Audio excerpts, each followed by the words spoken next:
Good morning, distinguished guests, respected faculty members, ladies and gentlemen. I am Dr. Uma. And Namaste, I'm Dr. Pratik. And we will be your host for today. It is my great pleasure and privilege to welcome you all to the first ISUBE South and Southeast Asia Academic Conference and second UBECON Nepal 2026. Today, we are delighted to gather here in Kathmandu, the vibrant capital city of Nepal, a country renowned for its majestic Himalayas, rich cultural heritage, and birthplace of Lord Buddha. We are honored to have distinguished experts, faculty members, and participants joining us from Nepal, India, Pakistan, Uzbekistan, China, and beyond. Your presence reflects our shared commitment to innovation, excellence, collaboration, and ultimately, better patient care. This conference provides a valuable platform to learn from one another, exchange knowledge, share experiences, and explore the latest developments in minimally invasive spine surgery. It is also an opportunity to strengthen our friendship and build international collaborations. I'd like to express my sincere gratitude to our distinguished faculty, participants, organizing committee, collaborating institutions, and everyone who has contributed to making this event possible. Let us learn together, innovate together, and advance together. Once again, we would warmly welcome you again to Kathmandu, Nepal, and to our first ever ISUBE South and Southeast Asia Academic Conference and second UBECON Nepal 2026, advancing spine endoscopy and improving lives. Thank you, and I wish you all a wonderful and a productive conference.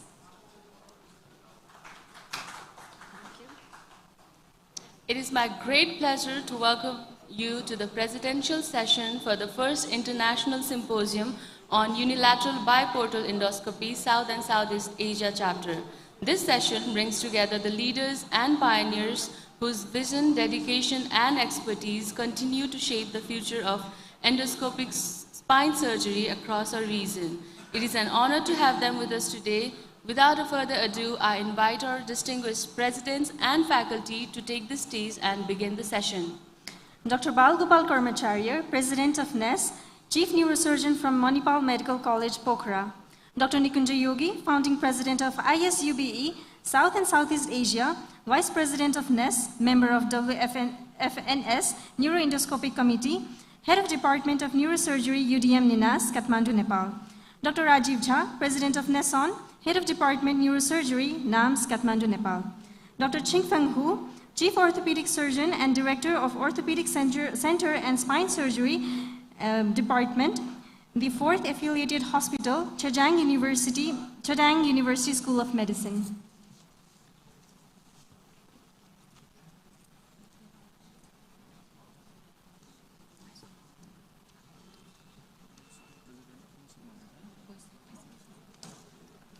Now we'd like to welcome Dr.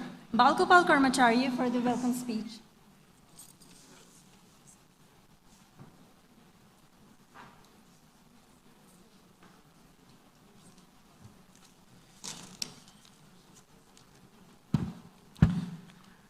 Thank you. So, respected international and national faculties, distinguished guests, colleagues, friends, and dear members of NES. Good morning and very warm welcome to Kathmandu. It's a matter of immense pride and happiness for me as founding president of Nepal Endoscopic Spine Society to welcome you all to the second UBECON and first ISUBE SSEA Academy meeting. This conference is not simply another scientific meeting for us. For us, it represents a journey of learning, collaboration, innovation, and the gradual transformation of spine surgery in Nepal. When we started our journey around 5 years back with endoscopic spine surgery in Nepal, we were working with a relatively new concept, limited experience, and many questions. But we had one strong belief that our patients in Nepal deserve access to modern, safe, effective, and minimally invasive spine surgery. Today, seeing surgeons from Nepal and around the world coming together under one roof, I feel that our collective dream is becoming a reality. UBE has moved beyond being just a surgical technique for us. It's becoming a community, and this community is built on three important principles: learn, share, and improve. We learn from our mentors, from our colleagues, and from our successes, and perhaps most importantly, from our complications and failures. We share our experiences openly because no surgeon can progress alone. And we continuously improve to provide better outcome and greater safety to our patients. As we promote endoscopic spine surgery in Nepal, I believe our greatest responsibility is to promote patient selection, sound surgical principles, proper training, and patient safety. However, we should never allow enthusiasm for new technology to move faster than our training.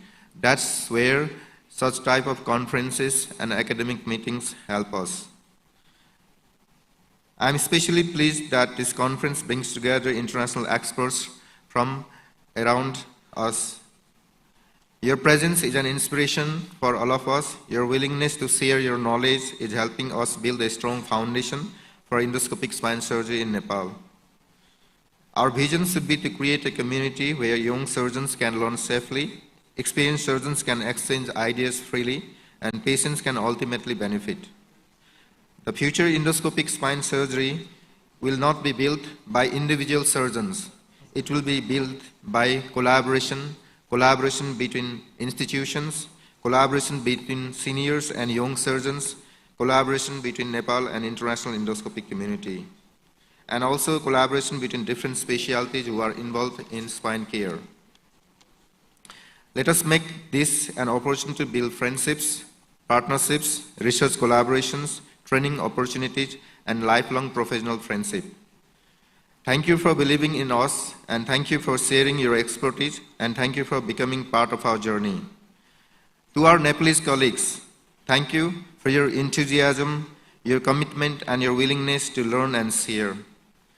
And to the organizing team, especially Dr. Nikunj, I sincerely appreciate the tremendous effort that has gone into making this event possible. The success of endoscopic spine surgery will not be measured by how many surgeries that we do. It will be measured by how safely we perform them, how appropriately we select our patients, and how much we improve the lives of those who trust with us for this spine care. Let us continue to learn, share, innovate, and grow together. I wish the conference great scientific success, meaningful discussions, new collaborations, and most importantly, many friendships that we will continue long after these 2 days in Kathmandu. Welcome to Nepal. Welcome to UBECON. Thank you. Thank you, Dr. Balgopal Karmacharya, for your wonderful speech. Now we'd like to welcome Dr. Nikunj Yogi for his presidential speech.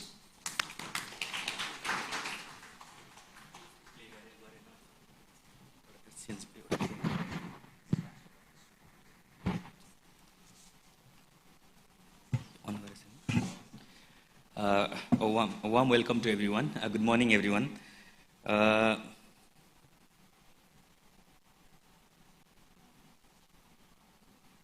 Presentation.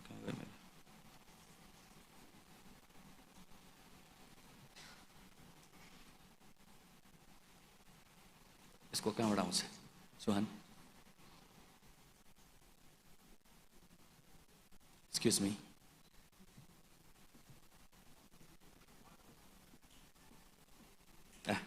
Thank you. Good morning, everyone. Very warm welcome to our friends, colleagues, and international guests, chief guests, and guest of honors to this program. I'll be talking not in the core UBE surgery topic, but then about the Nepal experience of UBE, how we got into UBE, and how we are building it into the future of UBE in Southeast Asia and South Asia and Southeast Asia region. So the story is, to summarize, it will be like we started learning a technique. Whenever you learn a technique, you move from one place to another, and then you learn a technique. We grow by expanding its possibility, and we matured by teaching and sharing it all around. Now the next responsibility that is bestowed upon us is to build evidence, standard, and access across to the South and Southeast Asia. I'm talking about this region, and of course to the world as well.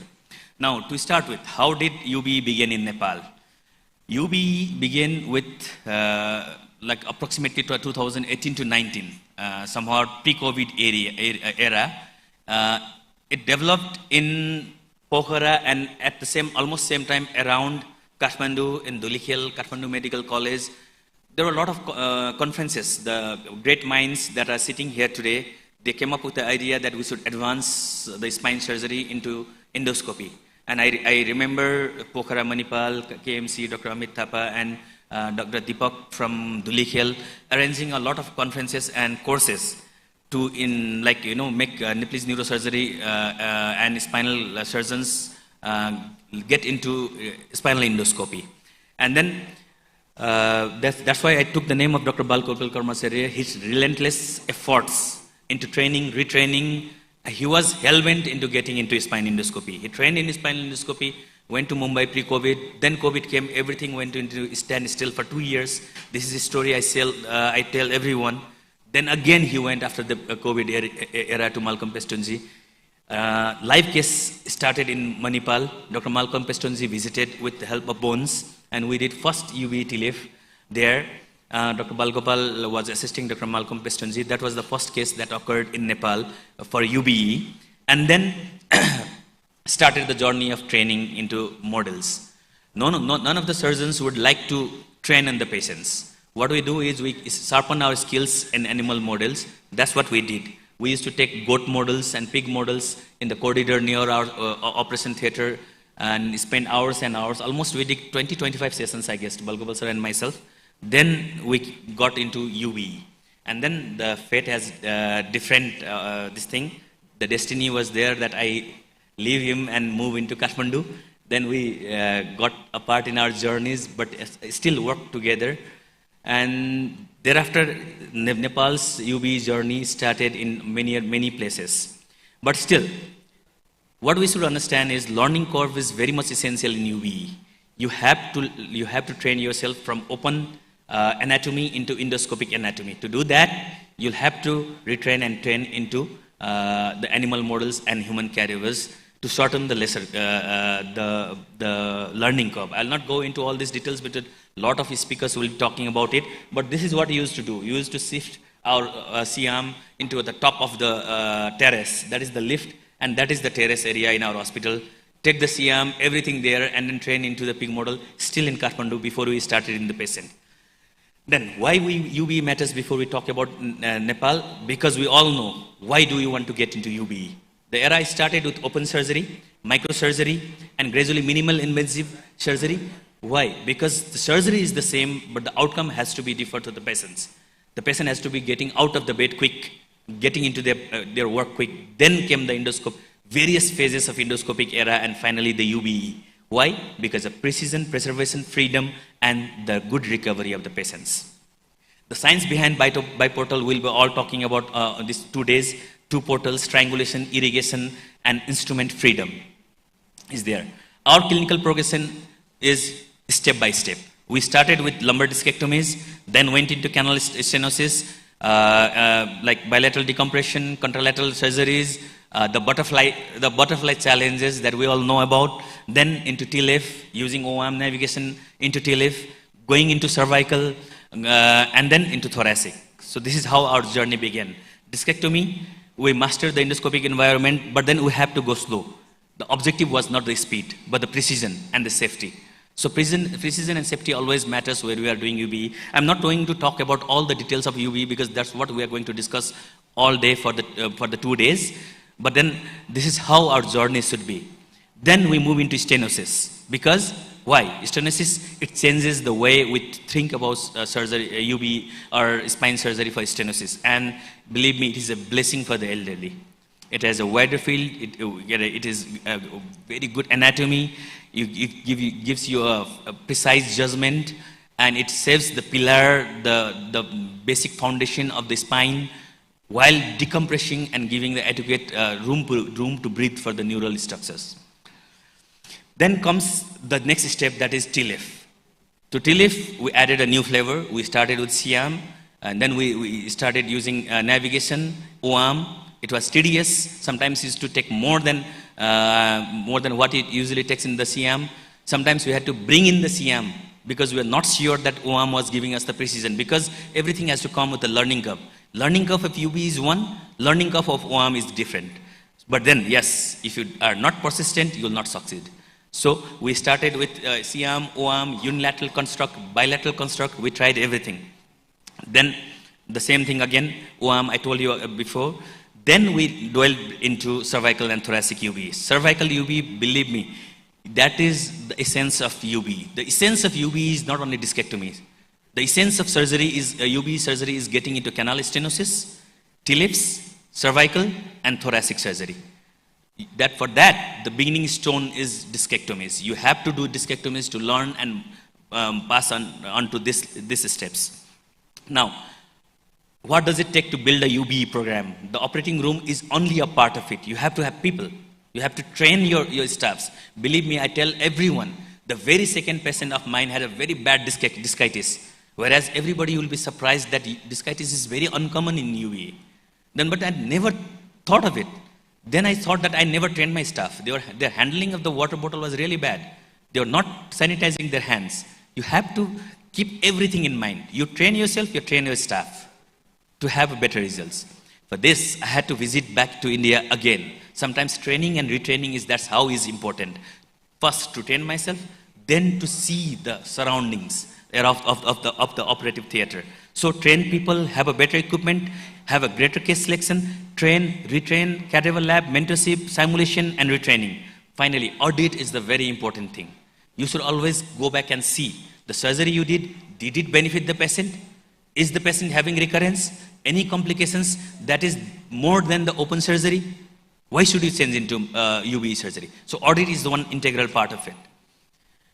So surgery was never the mission of ours. So we wanted the knowledge to travel farther than our operating room. Then we started observerships, training, cadaver course, live surgeries, conferences. We went to various places as visiting faculties, called visiting faculties from India, China, and very other places.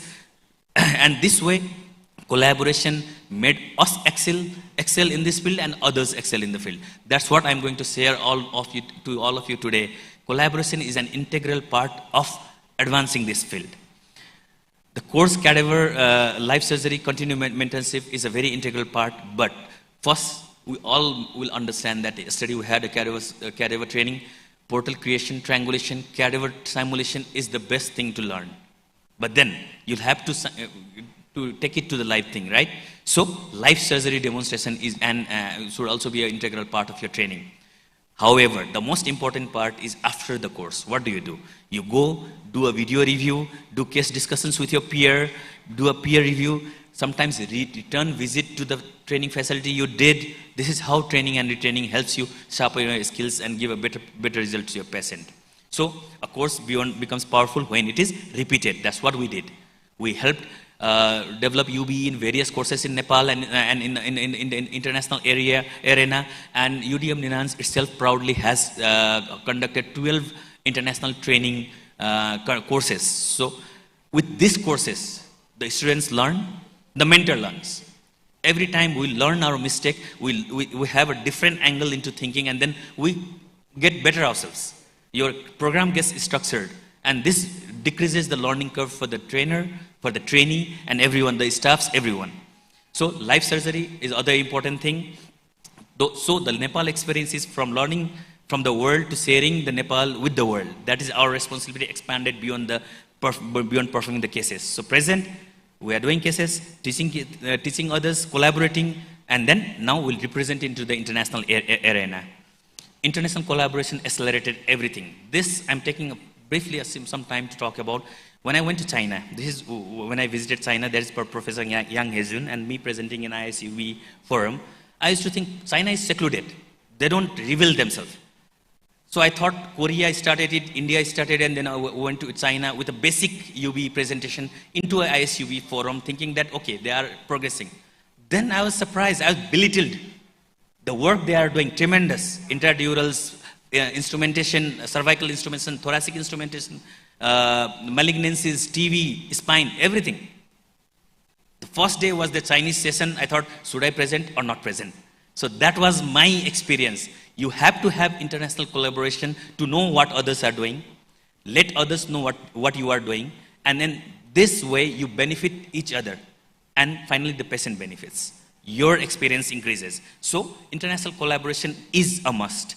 So now, the Nepal ecosystem today is, we are having clinical programs, training, technologies that we have invested in, collaboration, and finally now comes the era of societies. We have an international bonding with the others so that we represent others, we learn from others, we share what we have learned through our journey. Now the horizon is South and Southeast Asia. So that's why, as president of ISUBE SSEA, newly formed ISUBE SSEA, my vision is to connect, standardize, support, and share all our knowledges. The priority is strengthening the training across the region. The foundation is important. Thereafter, we go for, like, the foundation level of training is important. We grade our training accordingly. Foundation, intermediate, advanced, and then mentorship programs. That's what we was planning to do. Build the evidence from our region. Evidence is very much important. I was talking to Dr. Asutas, if he's here, yesterday. We had a very common shared vision. We are doing surgeries. We are just giving our effort and our expertise. What about what's happening? A registry is important. A registry is important to know whether there are complications. My complicated patients go to the other. I never know. A common registry shows us what's happening, whether the patients are benefiting or not, what are the complications, and then that also gives us a knowledge. So one important thing is registry, multicentric studies, training, research, and publications. That's what ISUBE SSEA is going to focus later on. Then we are going to spread the knowledge and not just the technology. We are going to use this as a platform for knowledge. And the purpose of this all is not just the UBE. Its purpose is for the betterment of the patients. So UBE is valuable when it helps us deliver the right operation with less collateral damage, and it is safe and reproducible. Patient outcome must remain the center of every regional institute.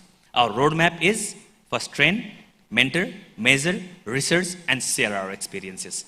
The shared regional challenges are there. There are challenges like differences in the access to training, cost of equipment, learning curve is there, difference in resources are there everywhere, uneven guidance and generations are there. Then our strengths are also there. The shared strength is large clinical volume. Talk about India, Pakistan, China, they have really large volumes. Highly motivated surgeons and surgeons around there. We all are motivated to teach. Strong caregiver course culture, regional travel links, growing society networks, these are our strengths. And what are the share opportunities? Train closer to home, that is most important. We can't imagine of going to US and getting trained. It's too costly and it's labor intensive, travel is difficult, full of hassles. Get a training at your home country or nearer to your home country. Share faculties from one place to another. Don't ask the person to travel. The faculty travels and gives their knowledge to others. Pool data, develop regional guidelines, and create center of excellences. That's our goal. So ISUBE SSEA have 5 strategic pillars: education, accreditation, research, fellowship, and innovation. Our vision till 2030 is clear. Till 27, we connect. We connect with all. Then 28, we standardize our things. To 29, we plan to measure our outcomes, the registry audit we're talking about. And till 2030, we'll scale it up. The fellowships in these regions will be rampant. The guidelines will be built. And then the center of excellences will be everywhere. That's our motto: adoption, excellence, and leadership. The Nepal experience is learn locally, share globally, build the region together. From discectomy to complex UBE, from individual skill to regional capacity. The future of UBE in Southeast and Southeast Asia will be built by collaboration, evidence, and patient-centered innovation. Thank you.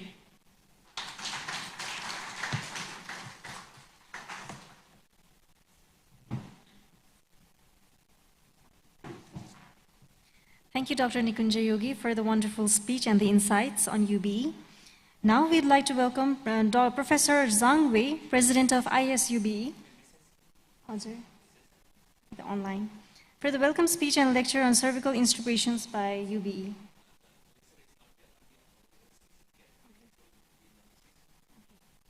Thank you.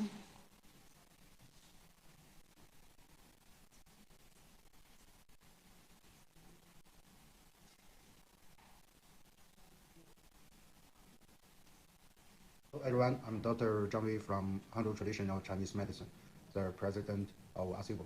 It's a great pleasure for us to launch the ISUBE SSEA chapter today. My warm congratulations and thanks to all the surgeons, experts, and the industry partners for your hard work in setting up this chapter. Since ISUBE was founded, our main goal has been to spread standard UBE minimal invasive spine surgery, build global academic platforms, and train minimal invasive surgeons around the world. Southeast Asia has huge unmet needs for spine care. Local surgeons badly need systematic training, case sharing, and multi-center collaborations. This is why this new chapter is so important for our global strategy. It will help improve minimal invasive spine care and reduce medical gaps across the whole Asia. None of this would have happened without the great efforts of leading experts from this region. I have high hopes for ISUBE SSEA. I hope we can hold regular hands-on workshops, case discussions, and international academic meeting. Let's bring safe, standard UBE technique to Southeast Asia and support young surgeons in clinical research and exchange. The ISUBE headquarters will keep providing the latest clinical data, top-level experts, and standard training resource to support these chapters. Wish ISUBE SSEA every success with great academic achievements. Let's work together to bring better minimal invasive care to more spinal patients in the Southeast Asia and open a new page for global UBE spine surgery. Thank you. Thank you, everyone.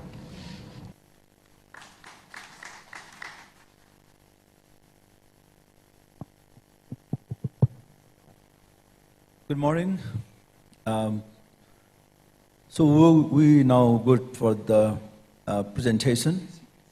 I would like to call upon Dr. Amol Regesar, Senior Advisor, ISUBE SSEA, and his talk on challenges in UB lumbar fusion for spondylolisthesis, modified techniques, and contralateral rod reduction for controlled case insertion. Please, sir. Can someone help me to connect my...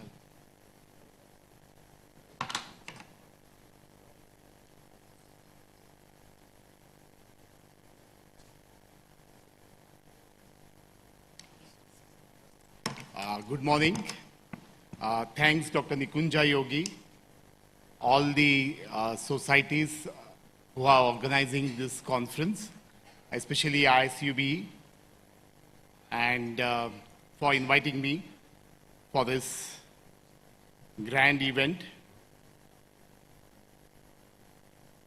So this topic may be a bit out of context because directly we are starting with fusions rather than discectomies or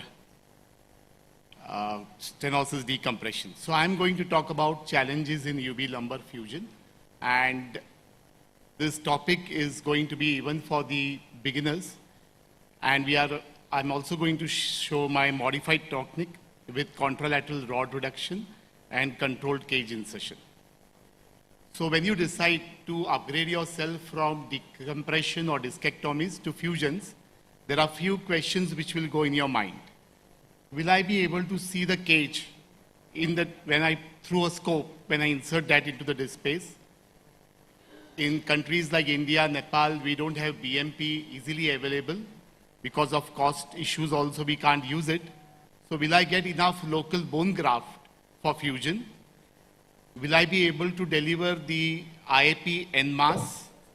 Will the graft stay in the disc space or will it get washed out by saline? And the main thing is how much time I will need. When you start fusion, there is one worry which you always have. So, if you, as Nikun said, don't directly start with fusion or start fusion after doing 1 or 2 discectomies. This is a very good article I would encourage all of you to read. And as you can see, the fusion is really the 5th level at the end of your lumbar spine. So do discectomies, decompressions, do enough cases before you think of doing any fusions. I was lucky to train in 2018 with Professor Udungwa, and he taught me how to do lumbar fusions. And I think it's not a very old technique. It is there since it was first published in 2016-18. So maybe around 8 years this technique has come. So it is still in its infancy, I would say. And before starting fusions, you need to train yourself, read various textbooks, journals, attend all conferences like this, which is a good platform to learn these techniques, do short-term, long-term fellowships, and cadaveric training is most important. As you can see here, my first teacher in medical profession is always the cadaver. We at DMH organize a lot of cadaveric courses for training. Now, what is the beauty of doing UB TILIF? So, the steps are nothing new. If you are an open or microscopic surgeon, the anatomy is the same. It is not like a transforaminal that you have to learn a new approach. The magnification and illumination is at its best. The instruments are also the same, except for a few new instruments which you may need to purchase.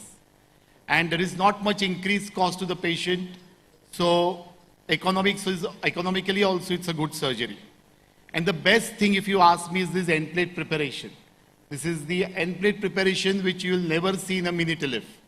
So that is the best part, I would say, as far as the fusion is concerned. We know that the patient benefits are immense. There is minimal damage to soft tissues, less bleeding, early mobilization, less blood loss, and as Nikunj mentioned, decreased infection rates because of the continuous irrigation. So the patient benefits are immense. Now don't select any complicated case when you do your first fusion. Start with a straightforward case. A degenerative listhesis, mild grade 1 or grade 2 is what you should start with, and single level. So this is the best case to start. So I'll go through my technique.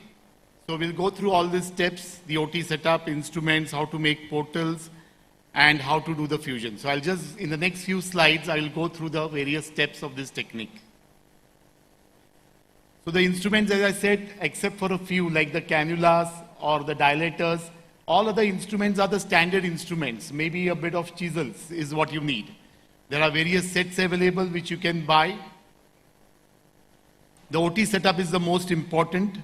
As Nikunj already mentioned, you need to train your staff, you need to train your technicians. Otherwise, it will be a mess. So what is most important is the irrigation system, which is at your head level or a shoulder level. The video trolley and the C-arm is on the opposite side. And basically, it is a no assistant surgery.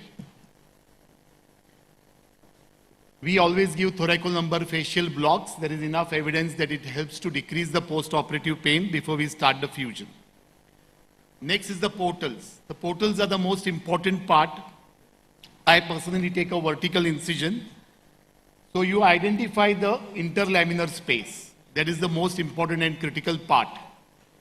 And then you mark your portals. Now what is most important is that you should be able to get the cage properly. So to get the cage properly, you need to,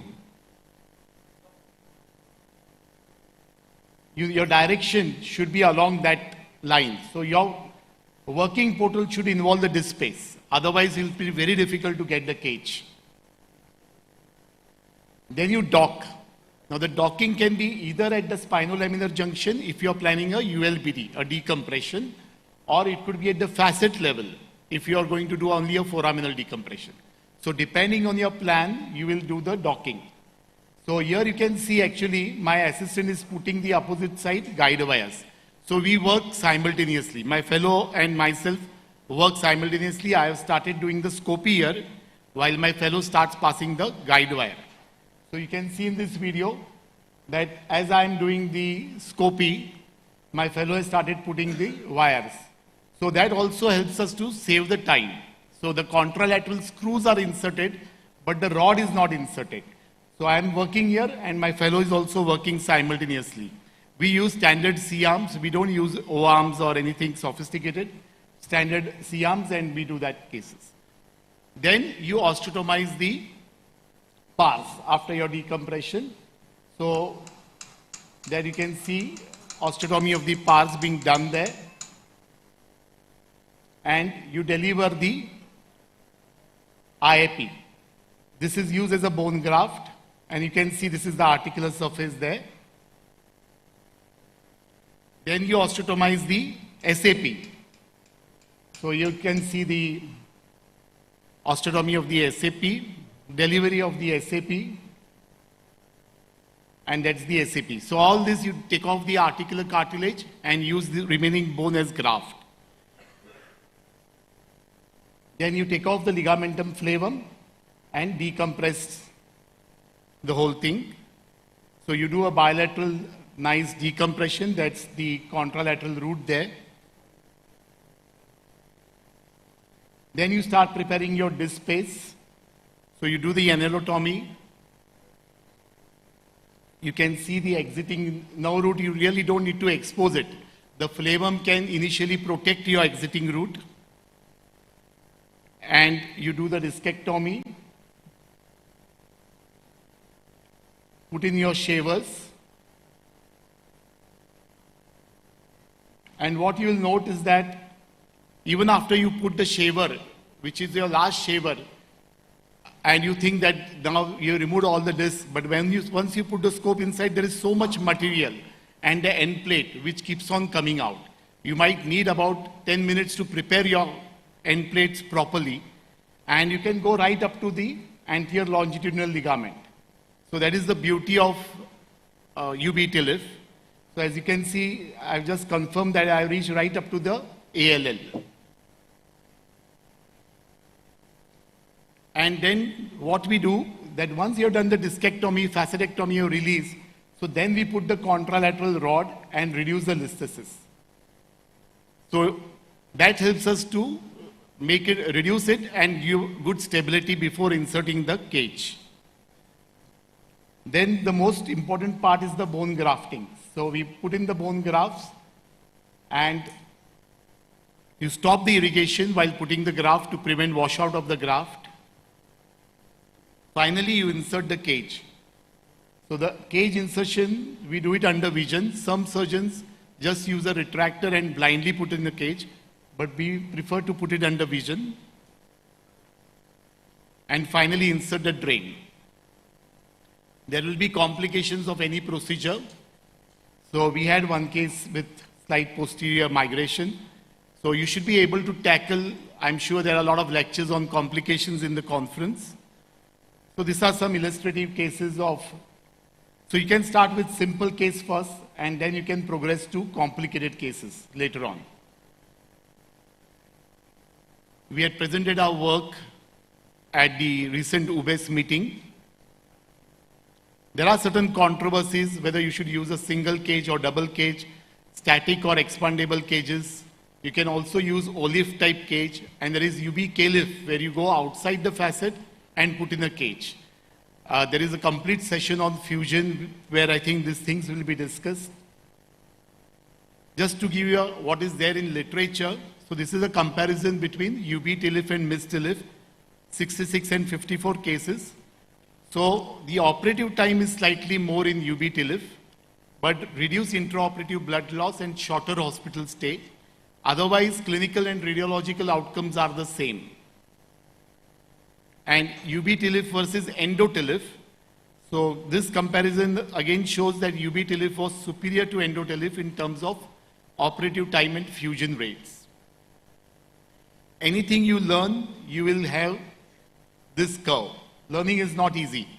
Initially, you will be clueless. When you come as a beginner, you will realize that you don't know anything.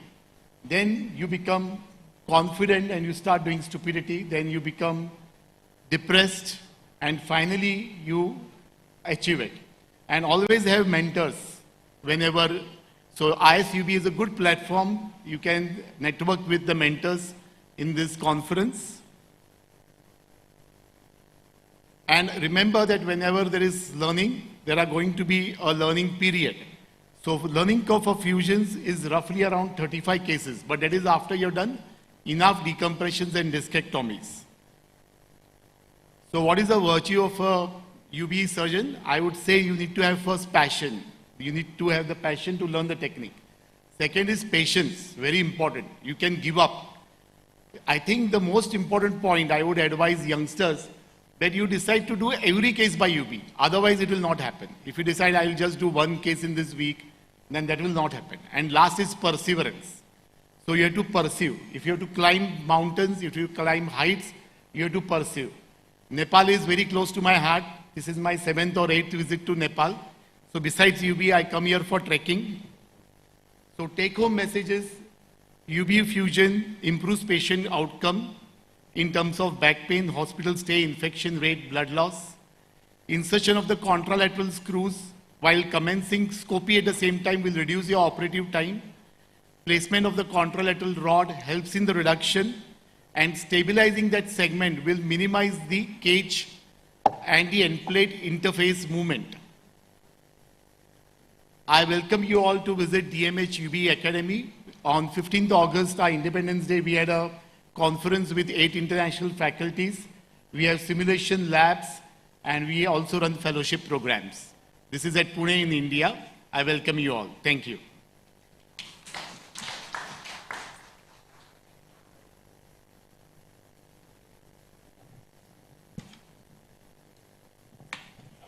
Thank you. I think if there is anything to ask with sir, you can discuss this later. Thank you, sir. And now I would like to call upon the next speaker, Quinn Feng Hu, Senior Advisor, ISUBE and SSEA, and he will be talking on BESS treatment strategies of ligamentum flavum for lumbar spinal stenosis. Welcome, sir.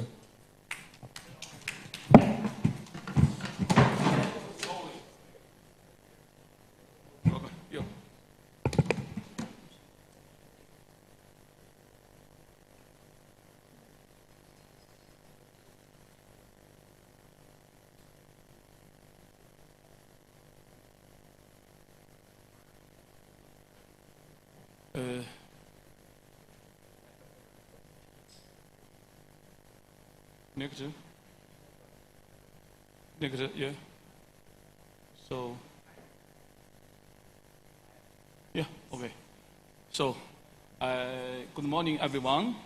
I'm really glad to stand here to report some experience of the my technique, UB technique. So I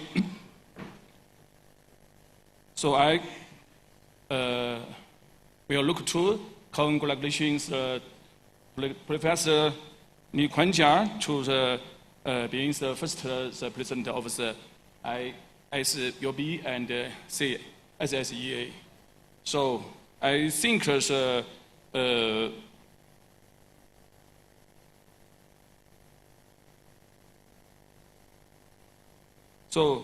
I and congratulations successful hosting of the first conference. Thank you, Professor Li Quanjia team, hard work and dedication of the preparation for the conference. I believe the preference Professor Li Quanjia leadership and UB technique in South and Southeast Asian will be rapid and standardized development. I believe that the UBECON defunct Memorial Hospital UB International tracing basis will establishing together last year can play a great role. So today I will talk about the basis treatment of the ligament for the lumbar spine diseases. So I saw first see the patient. The patient before the surgery have the lumbar stenosis. So I chose full decompression use UB to the full decompression for the in surgery. So I can see the after the surgery the patient has epithelial hematology. If in the young patients disconnect penetration, if we use the UB, I believe properly the conference and the population is very high. So, relevant constitution about the lumbar spinal stenosis discommensurate surgery. Early post-operation consideration, how to achieve the efficient compression, how to balance patient's symptoms and the imagine is good. How to reduce the impedance hematology and trauma response in the neural tissue. Later, post-operation consideration, how to reduce post-operation scar inflammation and its infection. Many reports have suggested that post-operation fibrosis is an etiological factor in the significant proportion of the case failed back surgical procedure, maybe up to the 24%. So I review the anatomy of the ligament. Ligament includes three main parts in interspinal and interlaminar, and including the capsular parts. So the superlateral and inferior lateral corners of the ligament approximate the axial of the existing nerve root. And the shoulder of the always is trapezium and trapezium nerve root. So ligament flavor is divided into the deeper and superficial layers. The superficial layers has a thicker of the approximate maybe is 2.5 and 3.5 millimeter, while the deeper layer is about 1 millimeter thick. In the most cold segment, the ligament flavor covers a large area of the ligament. Another study shows the section, transection of the human lumbar spine and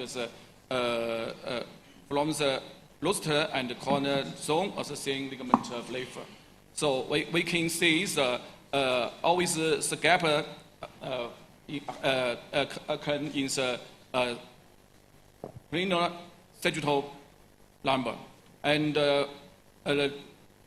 for the sagittal mentor, the gap is very rare. Another study shows about the ligament expanded to the transforaminal. Maybe to classification three. Type 1, type A is reaches the osseous body of the neural foraminal. Type B is reaches the posterior body of the neural foraminal, but not continuous. Type C is covers the close section area of the neural foraminal. So when deeper the structure of the lumbar laminar flavor is the prominent structure in the posterior column of the spine. The functions ligament flavor maybe is have by mechanical effect. So most dominant infection I shows protects the neural and nerve tissue. Advance of the intra-operation procedure reduces the risk of the dural sac and nerve root during the surgery. And reducing bleeding, reduces the posterior scar adhesion of the dural sac and nerve root. There are reports in the literature that the indication of dural fibrosis after the spine surgery is 18 to 40%. Leading to the post-operation pain, radial pain caused by the epidural compression of the nerve root traction. The strong scar tissue increasing the risk of the nerve root injury and the dural tears. So how to balance the effective compression and preserve the ligament? So for the lumbar spine stenosis, every surgeon, I should say surgeon decision maker process.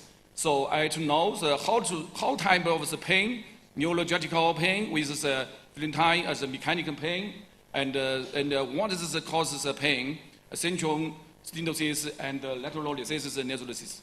And so I show to surgeon decision. No instability in clinical and based on the dynamic field, and still can be decompilation with amines. Therefore, minimal risk of the spondylosis progress, tube and decompilation on fusion on the endoscopy and the UBE stopy and ETO. So, factor of the degeneration spine canal status always including as follow. Folding of the yellow ligament with the spinal canal of the intervertebral flumen can be caused nerve root compression. And intervertebral disc herniation usually for the young patient. And the local scan tissue and the local basis as the asymmetric defect. And lumbar instability, hypertrophic of the fast joints and the sinks of the joint capsule. So, classification of degeneration, spinal canal always happens.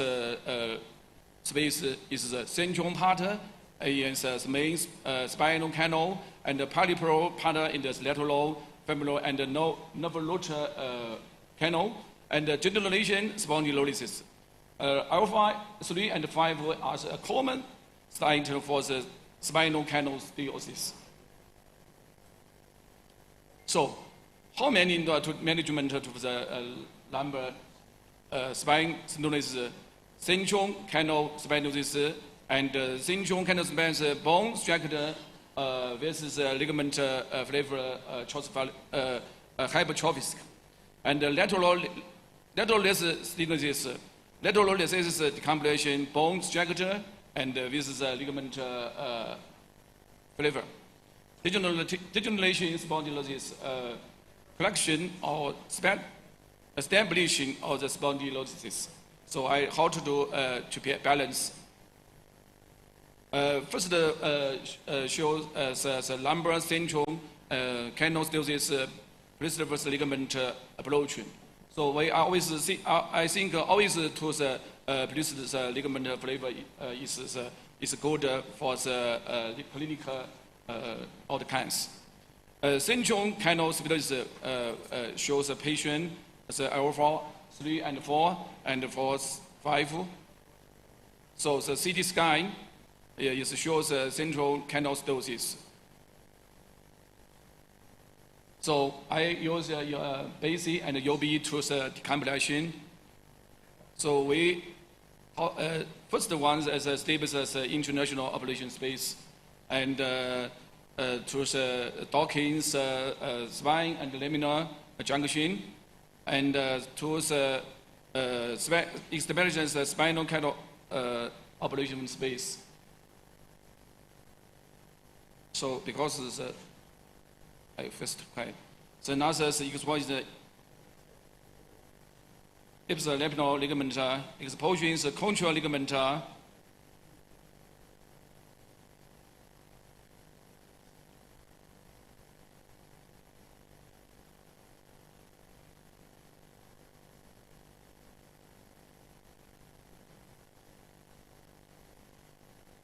Because the time is time. So a patient removes the superficial and the ligament flavor, and exposure by later extension ligament. Always use speed burn to the contracted laminar ventral.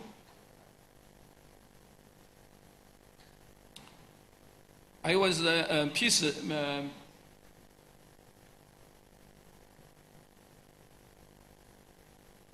So,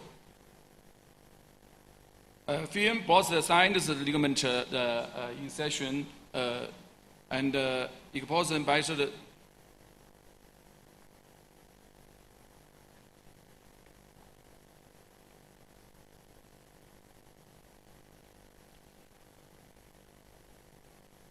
Explosive lesions by the nerve root. So there's after the surgery, amino show, CG, and case 2, before the surgery,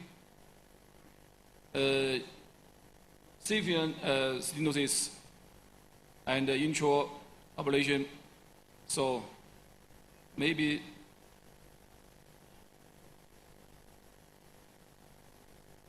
the thing to the before the patient, and always I had to touch the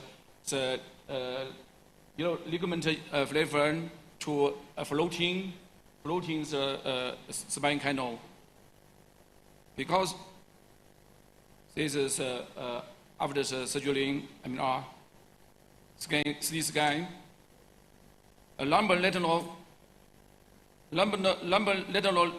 stenosis canal stenosis always perceived. So it's left lateral recesses stenosis and combines herniation. So the thing. Previous level, post-operation later. Case 2, the main 6-band approach in the individual space. So I came to the spine, split the ligament in the corner lumbar stage. So just the split in the ligament yellow in the middle, and to do the in the S1 nerve the actual to remove the disc.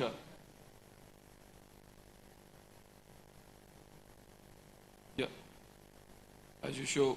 Yeah. Sorry.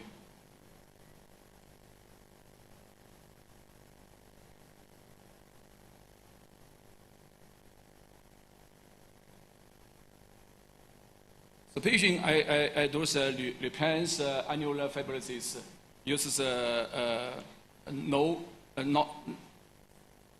this technique, because the patient is very young.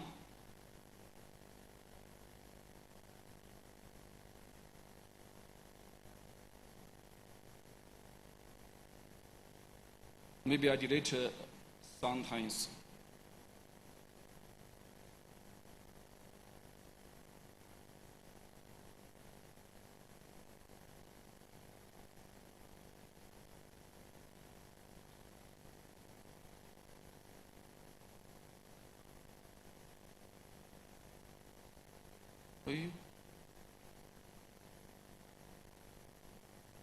Your ankles to the repair this annulus fibrosis.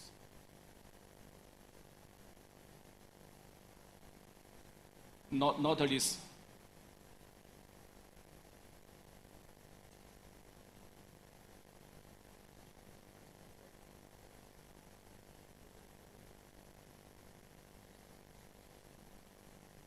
Yeah, so I am perceiving the ligament and flavor. Just the split. As a post-operation MR and the CT scan. Here is just the ankle screw. How to do the spondylosis? I to show to now the spondylosis has the unstable and physical joint hypertrophic and ligament hypertrophic. So case and you'll be 24 to the patient. The pre-operation is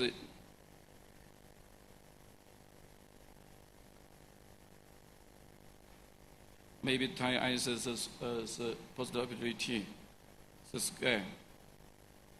I have the perseverance ligament, so I think after the surgery, the spine canal is very clear. No hemorrhage. Two case the patient combines bone narrowness, narrow, fairly narrow bone corner spine. So we do the large the KGN.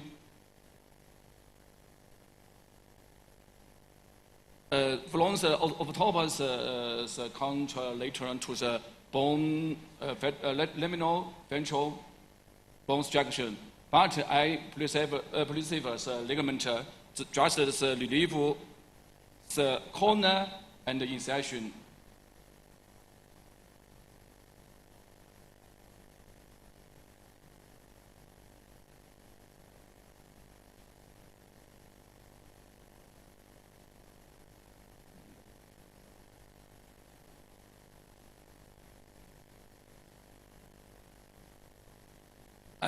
Piecement is superfusion ligament.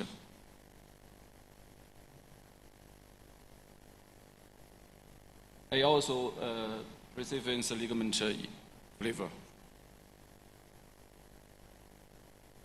Okay. This is the patient X-ray after the CT scan and MRI scan. The spinal canal is very clear, no hematology. So I take a home messaging, and I think the basis and UBE treatment for the central canal stenosis can remove the superfusion of laying of the ligament flavor and freeze the deeper laying, reduce laying positive ovulation hematoma, and later epidural fibro scar formation. And for the unilateral canal stenosis, unilateral canal decompression can be performed with the effort to the preservance ligament flavor. For the patient with simple instable stability and ipsilateral radiocalcar system, the interlaminar ligament flavor can be preserved. For the syndrome caused by the ligament flavor hypertrophy or contralateral syndrome, fusion is performed first to flowing by the release of the ligament flavor called insertion point, and octopus decompression bone structure is okay. The BE and TLIF and URBDA clinical has unique advantage for the patient with lumbar instability combined with the spinal canal stenosis. So, thank you your attention.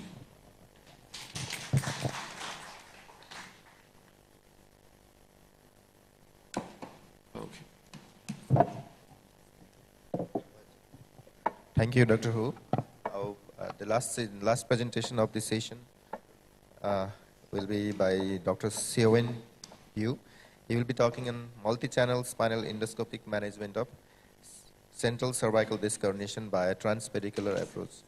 So this is a very new, very challenging case.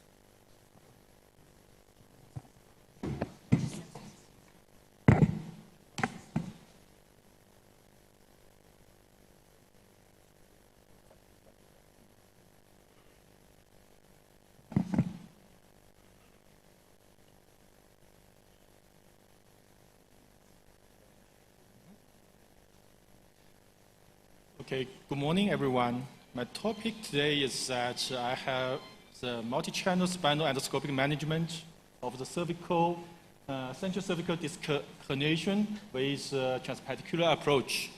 It's kind of like the modified keyhole technique with assisting portals. So it's kind of like the modified UB portals because we called it the multi-portals. And in the past and for now, for the central disc herniation for the cervical part, the ACDF is always the golden standard, the procedures for all the patients, because we think that there's, but for the ACDF, we still have some complications, like that after ACDF, the patient can lose the segmental motion and also the adjacent segmental degeneration, and also dysphagia, the risks Some people will have some problem with the swelling. And also, some patients, if they are very young and hardworking, they may have the hardware complications, subdation, and also for the breakage of the plate or the cage. And for the endoscopic surgeries, usually for now, we always deal with the lateral pathologies. The posterior approach has historically been contraindicated for the central disc herniation. Yeah, because sometimes for the anatomic obstructions, not like the lumbar part, because for the lumbar part, we can retract the dura and also nerve root to have the space to deal with all these central herniated disc. But for the cervical part, we cannot simply retract the spinal cord, because sometimes if you forcibly retract it, we may cause the spinal cord injury. The patient may have the paralyzed after they wake up after surgery.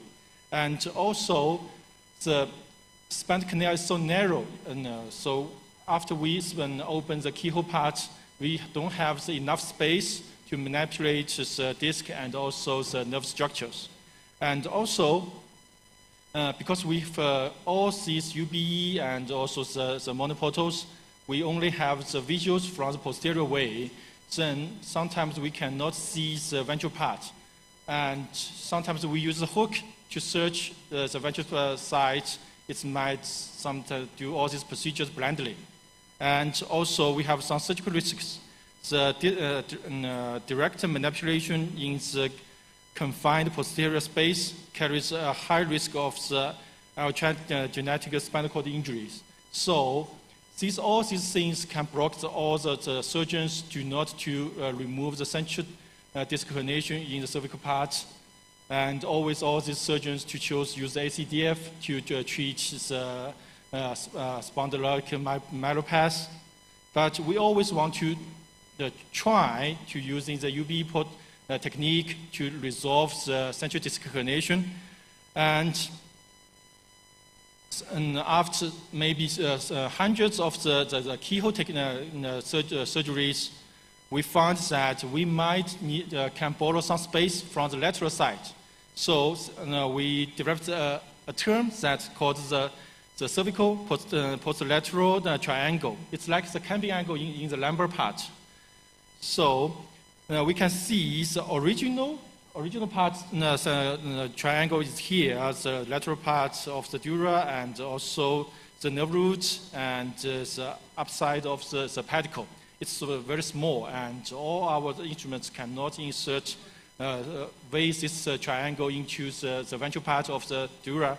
But if we can remove the portion, part of the pedicle and also the laminas, we can enlarge this triangle very much. And from the lateral side, we can insert all our instruments from the lateral side to the ventral side of the dura, and it's very thin without stimulating the spinal cord. So then we have tried, and when we select the patient, we usually select the patient with a central disc herniation, and it's a single level pathology, and also there's field with the conservative care. And also the patient don't have the instability, because for the instability, we still need to choose the ACDF to restore the stability of the cervical part. And there's no severe kyphosis, and it's not the multi-level stenosis. And the technical consideration and the safety measures, because in the cervical part, we have a lot of the problem with the irrigation and cord retraction, because our technique through the CPL triangle, we do not want to retract the spinal cord and also nerve roots to cause the injury. And hemostasis, because for the cervical part, we have a lot of small arteries and veins. We have to have the hemostasis very well to have a very clear vision.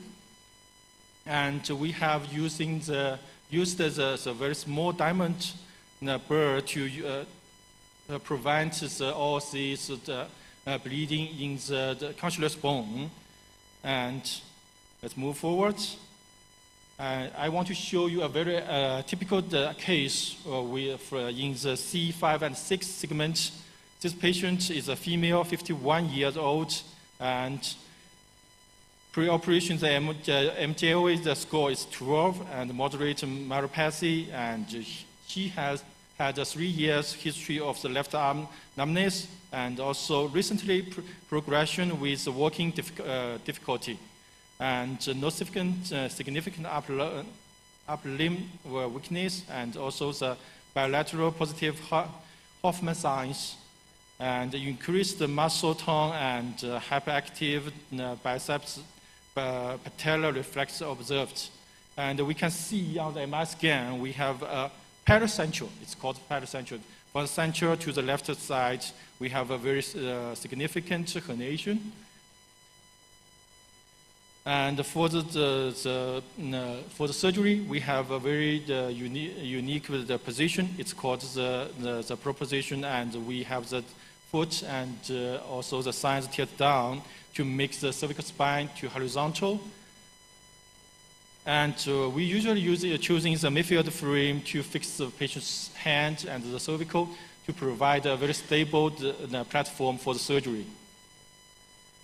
And now we have planned for the multi-portals. The first portals is about maybe 3 centimeters away from the middle line. It's like the same portals like the keyhole technique.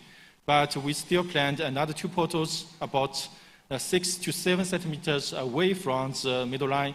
But the distance always decided by the CT scan. We will measure it before the surgery to see if we can go to the ventral side of the dura.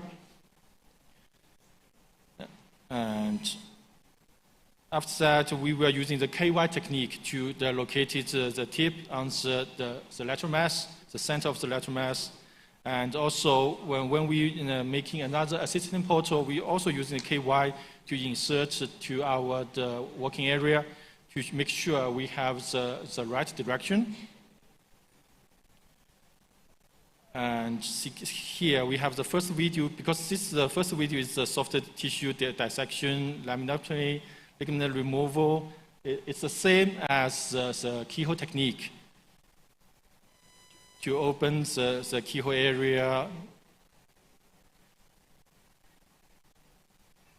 And it's the same at the last. We can show here.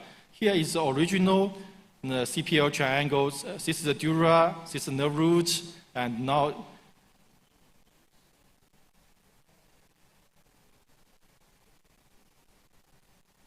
this is the dura, nerve root, and this is the upside of the pedicle. The original CPL triangle is very small. Then let's move forward. Then we need to making another assistant portal using the KY. After it, we're using the high-speed drill to remove the up portion and the median portion of the pedicle to make another, to enlarge the CPL triangle. And we can see here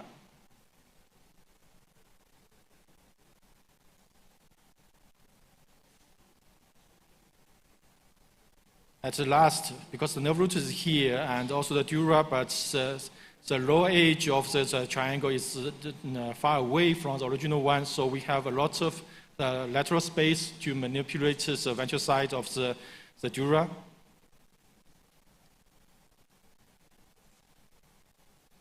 Okay, so next one.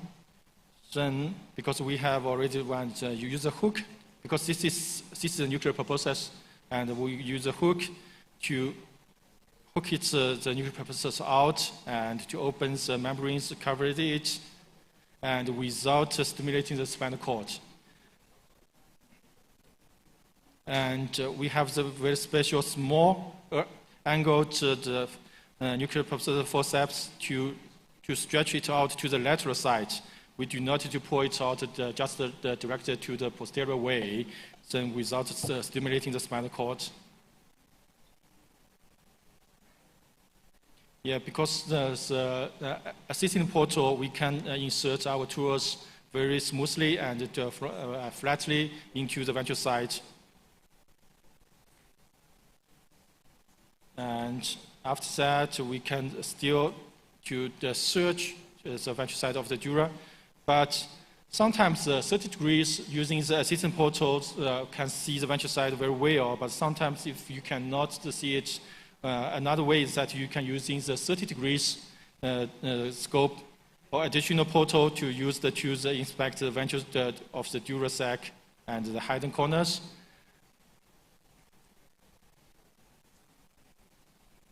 And we have a signs of adequate decompression, so we are floating dura sac, and also visible dura the pulsation, and also the free nerve root mobilization, and also the absence of residual fragments.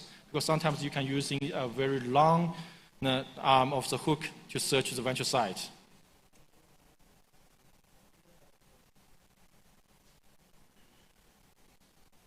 Okay, and after that, we have the MRI scan to confirm that we already removed all these fragments at this part. And from the CT scan, we can see that we have a hole here, and also we have removed the part of the lateral mass and also the pedicle. And at 6 months and 12 months, we have still seen that this is a big hole on the pedicle and also the posterior lamina. But at the 16 months, we have seen that it's healed. The pedicle has restored all these bones. And we can see here, we can only very small, the two small scars on the back. And I also want to show you another one from the right side, because this patient, you can notice that there's this is a central disc herniation, very big nuclear process here, compress the spinal cord, and this patient have a 3-week history of a traumatic posterior neck soreness and bilateral upper arm pain, and more pronounced on the right. And also the patient has dizziness and also the walking problem. So the X-ray shows the patient don't have the instability of the C4 and 5. We have the flexion and also the extension, the X-ray. And the CT scan and the MRI scan also showed there's a huge nuclear process compressed the nerve root. And it's here also. We can see there's a large fragment here. So for this patient, because for the right side, we have mixed up all the portals a little bit lower than the left side. And the first procedures, we can see for the original ones, this is the nerve root and also the dura, but for us here, this is the pedicle. The CPL and the triangle is very small, and we cannot use our hook and the forceps from the lateral side to the ventral side. So we make another assistant portals.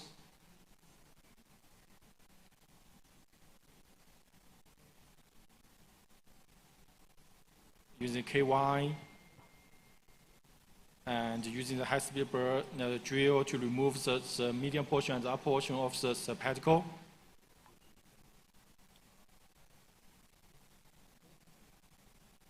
Then we can see here, because we already removed this part of the pedicle, so the triangle is large enough, and we can use the hook from the lateral side to search to the ventral side and to open the membrane to cover this nuclear process. And we can see here there's a fragment. And this is the tilt forceps. It's very small and has the angle, so we can remove them. And we can turn it around from the central to the lateral side.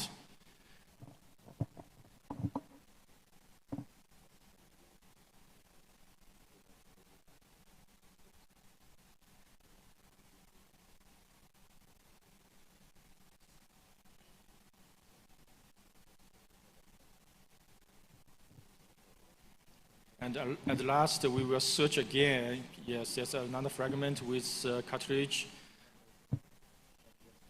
And after all the removal, we will search again, and this is a small curved dissector. We will send into the center to feel if there's any obstruction. If there's none, we will take another X-ray to show that this dissector, the tip, will already beyond the middle line of it. So it shows that we have a very fully decompression of the ventral side. And after that, we have the MI scan. We can see here this huge fragment already been removed, and we only have 4 very small incisions in the cervical.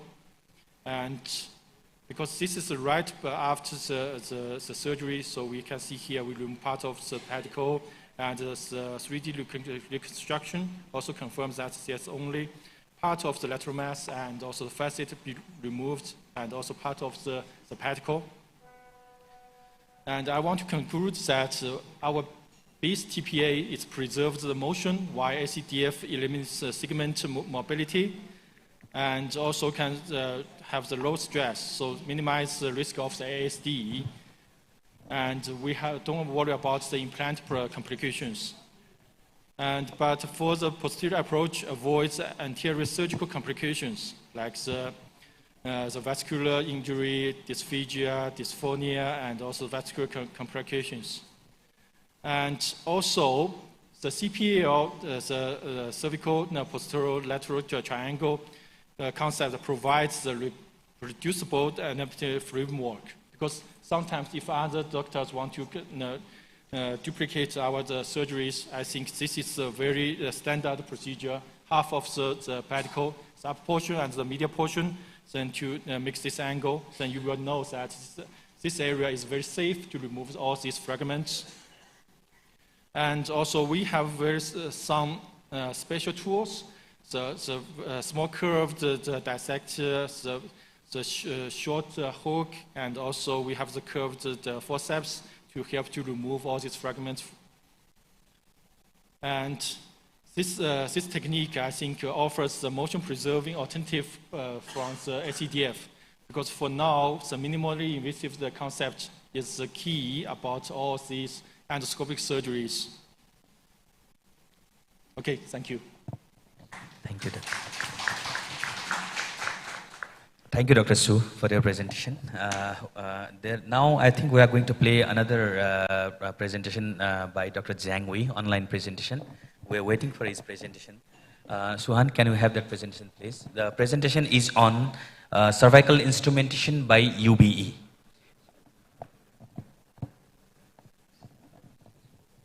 And this is the last topic. Thereafter, we'll be prepared for another session.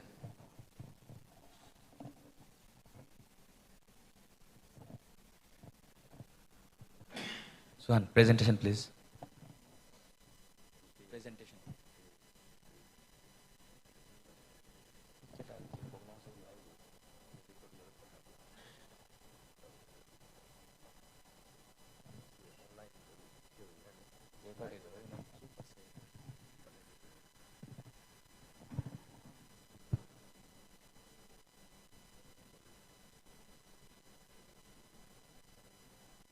Can you play the presentation, please?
So, in the meantime, when they are preparing for the presentation, if there are any questions to our previous speakers.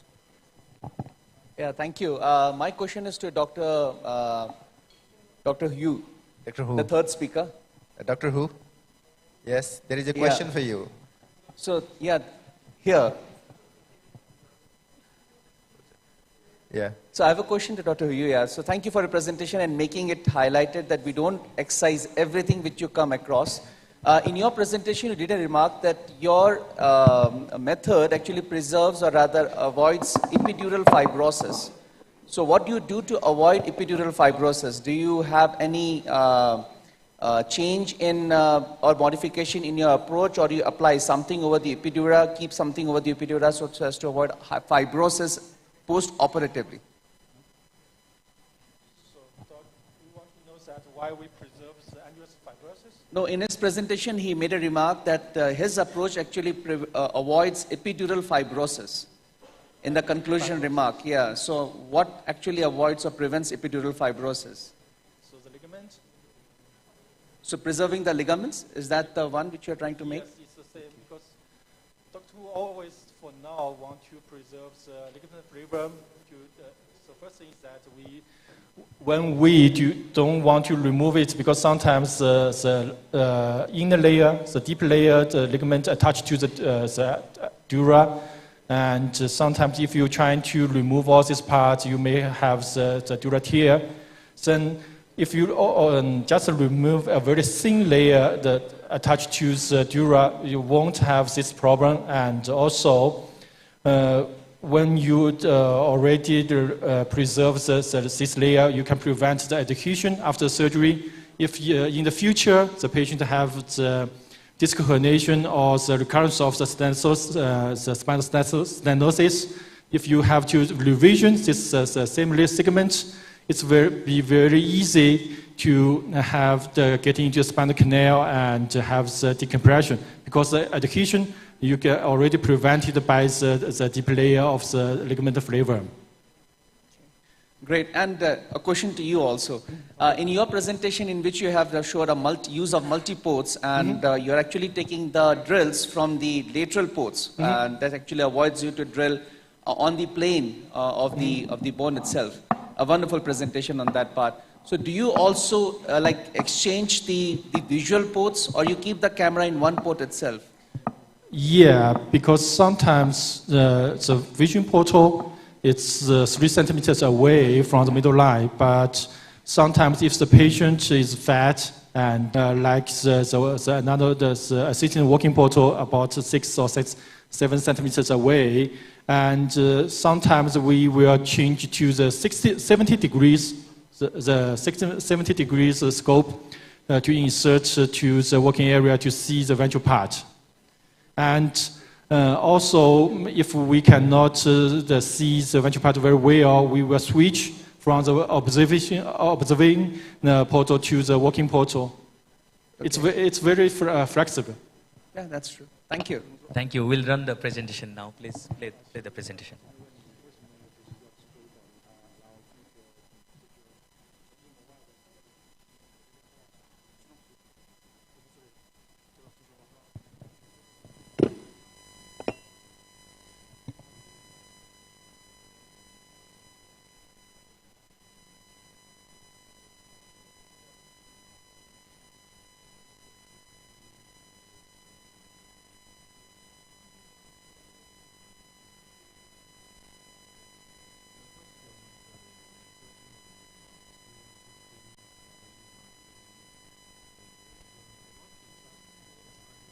There's no sound?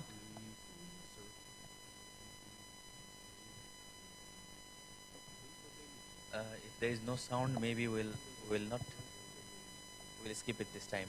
Is there a sound with this presentation? Swan?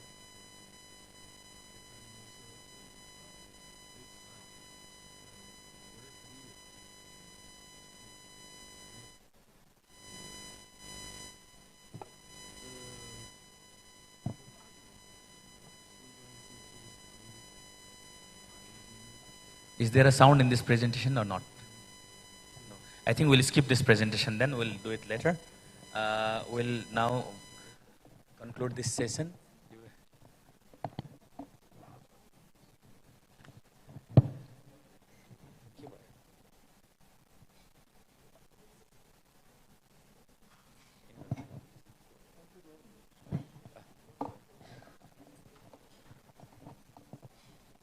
Thank you to our esteemed faculty and presidential faculty for your valuable insight, expertise, and support.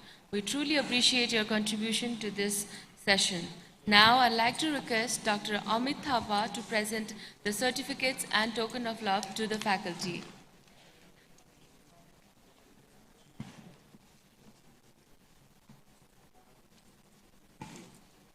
I'd like to request Dr. Bal Gopal Karmacharya. Can we have a round of applause, please?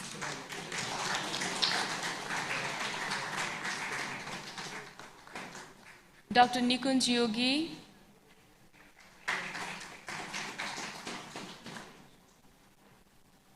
Dr. Amol Rege.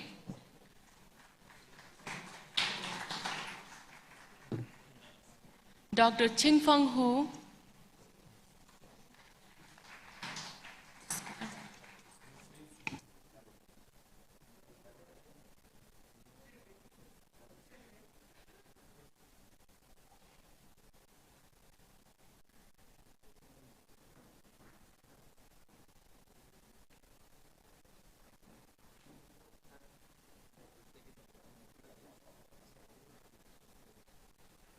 Dr. Xiao Wenqiu.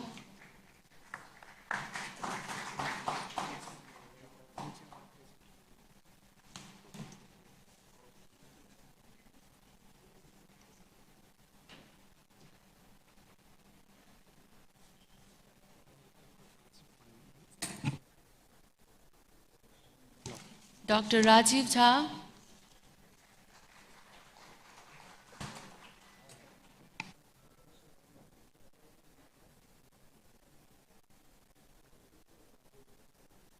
Now I'd like to request everyone for a group photo.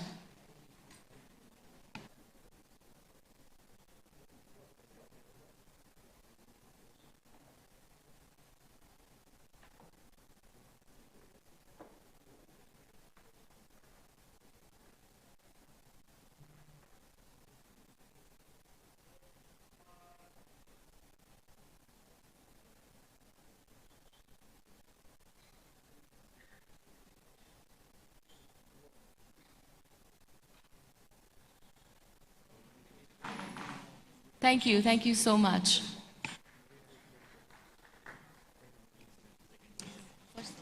First session. Now we'll start the first session. As we begin our scientific program, we start where every great surgeon starts, with the fundamentals. Session 1, Mastering the Fundamentals of UBE, will provide the essential knowledge and principles that form the foundation of safe and effective endoscopic spine surgery. It is my pleasure to welcome all our distinguished faculty. Please join me in inviting them to begin this session. Dr. Amit Thapa, President-elect Nissan, Professor Neurosurgery, HOD, Kathmandu Medical College, Kathmandu, Nepal. Dr. Vamsi Krishna, Senior Consultant Neurosurgeon, Nizam Institute of Medical Science, Hyderabad, India. Dr. Sai Kalyan Savarapu, Associate Director, Senior Consultant Neurosurgeon specializing in spine endoscopy, minimally invasive spine, cerebrovascular disease, and neuro-oncology, AIG Hospitals, India.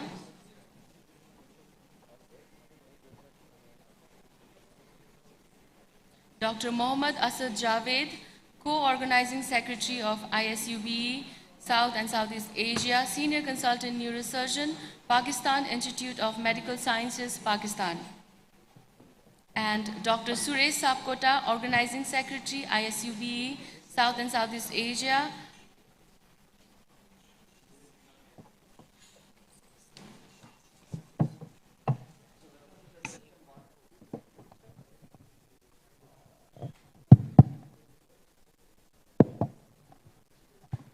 So this session is on mastering the fundamentals of UBE, a very important one for all the youngsters and equally important for all the experts.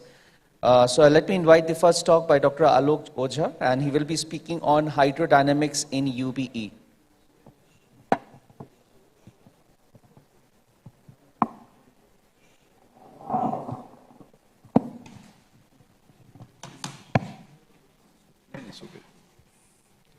At the outset, I'll thank Dr.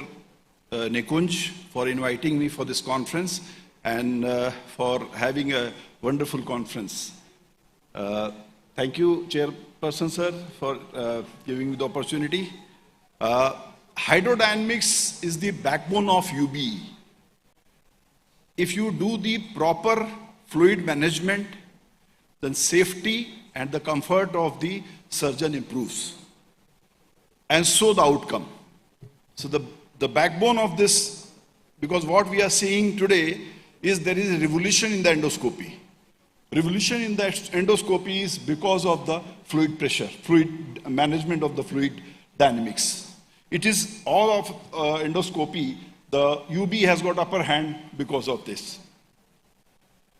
So it started by Antony in 1996, but it is revolutionized and getting popular as far as I see in India for last 2 years, and it is very, very popular, and all the younger as well as the elder neurosurgeons and spinal surgeons are doing it.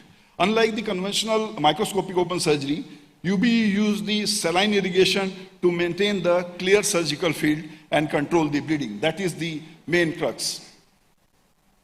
So, one of the most popular minimally invasive spine surgery, and it is we are using isotonic saline in this.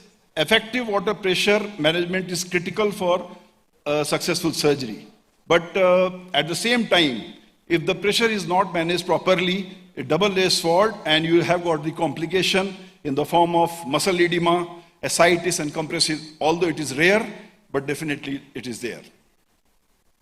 So, if you see the full endoscopic spinal surgery, the endoscope serves the role of both visualization and providing a channel for instrumentation.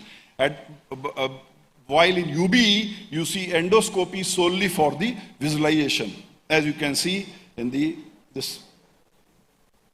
So, advantage of UBE. UBE provides a wider field of view, even with minimal tissue damage. UBE has improved outcome due to better visualization and minimal tissue damage. Real-time pressure dynamics. Understanding the real-time pressure dynamics is crucial for optimizing surgical safety. Why it is so? Because what we see in nowadays UBE in all the conferences and workshop, basically it is we are using by the manual pressure technique. We are keeping the fluid at the level of your height, and I have not seen any real-time monitoring in any of the conferences. But I feel that the role of this real-time monitoring is important in cervical and thoracic, where the canal is, the spinal cord is, you have got very less space in the canal. Real-time water pressure monitoring during UBE surgery enhances safety by enabling improved control of the pressure within surgical field. Both the gravity-based and infusion pump system that I was talking is safely maintains working space pressure within the pump system, showing significantly lower pressure. It means that even you can, if you have got the real-time pressure management, you can start with the lower pressure and you can avoid the complications. So it improves the surgeon's comfort and so the patient's outcome. Compared to the physical characteristics, placement of cannula and appropriate cannula length are important factors that affect water dynamics. That is, I am talking about the real-time this thing. So it is there in the literature that this microsensor intracranial ICP monitoring sensor is being used for the real-time monitoring. So this is showing that the endoscopic the scope from the scope portal, you can put the ICP sensor, and it is being used to manage the pressure. You can see the catheter inside the. So why hydrodynamics matters? It maintains the clear surgical field, controls bleeding via tamponade effect, facilitates tissue dissection. And another advantage of hydrodynamics and water therapy is prevents thermal injury. So basic principle of hydrodynamics is continuous inflow and outflow system. Pressure gradient drives the flow.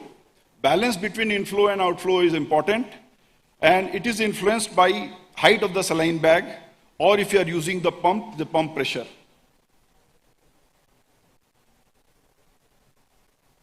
So if you maintain what I have seen in the conferences also, everybody emphasizes that fountain should be good. The fountain is basically, if your fountain is good, it means you have got a laminar flow. Laminar flow means the inflow and outflow direction is in a similar line, and you have got a significant flow. So we use gravity-based system, pump control system.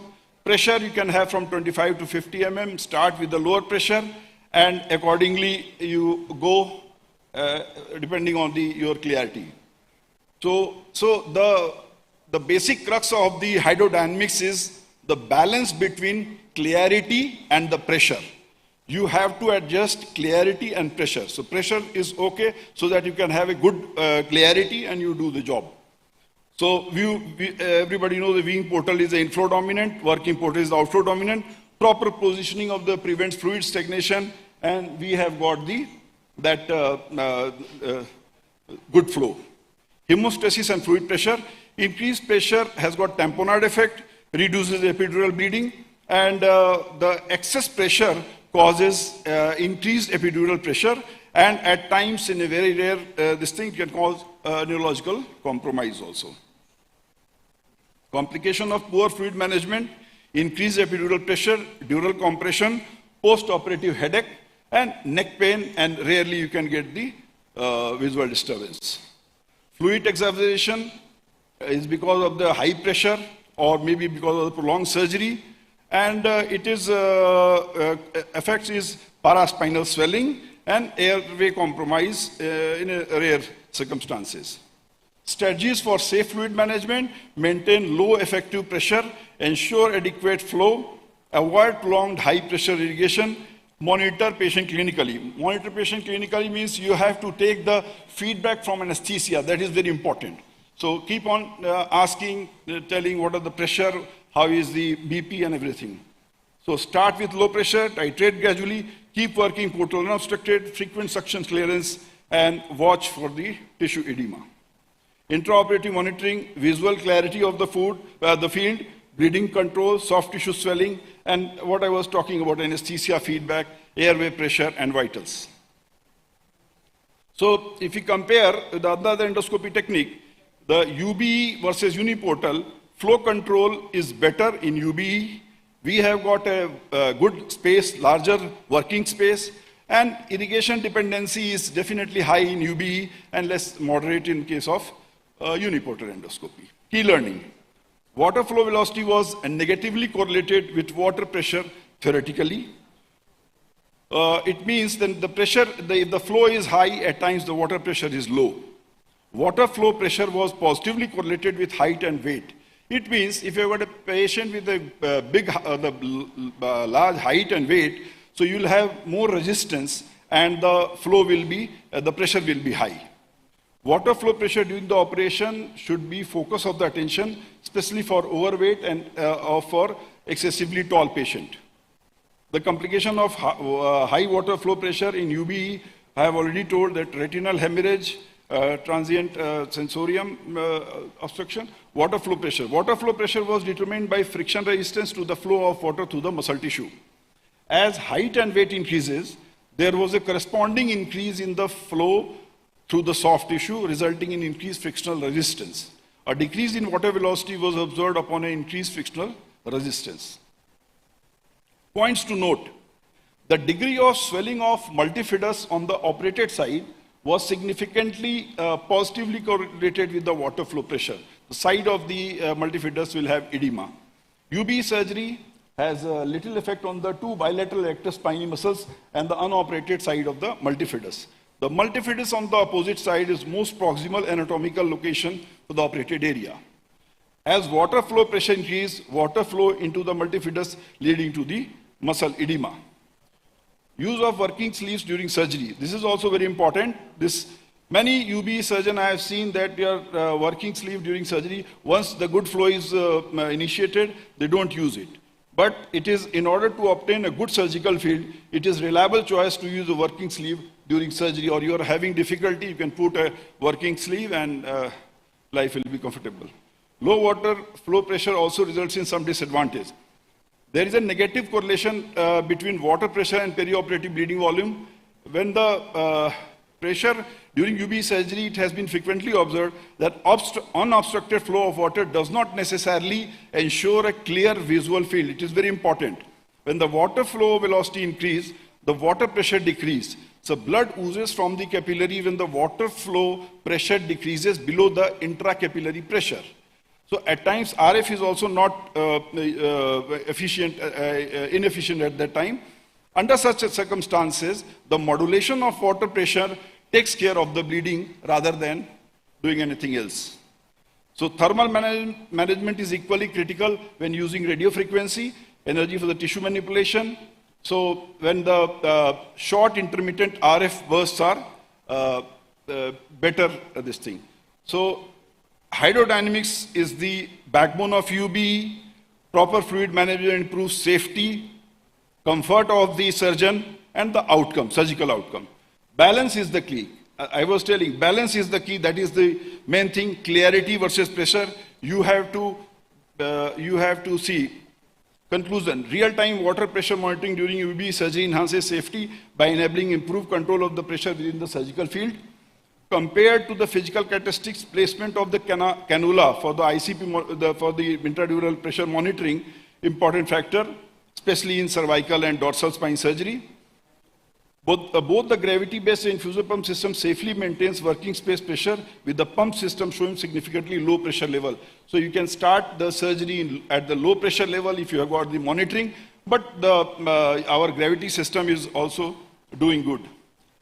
Height and weight are the risk factors for increased water flow. Low water flow pressure leads to increased perioperative blood loss. A high water flow pressure can worsen postoperative multifidus swelling and elevates patients' leg pain VAS score at 1 week. It is recommended to adjust the water pressure to equal that of the pressure of the arterial end of the capillary so that it can take care of this thing. So the future direction is smart irrigation pump, pressure feedback system, AI-assisted fluid control. So maybe later on in this conference with Dr. Nikunj, maybe Meta will ask, Nikunj will ask Meta, how is the pressure inside? He says, pressure is fine, you can go ahead, and Meta will tell that you should continue with the same Josh. Thank you. Thank you, Dr. Alok. Wonderful presentation and equally important one. We can take one question from the audience if anyone has anything. Yeah, please. Mic to him, please.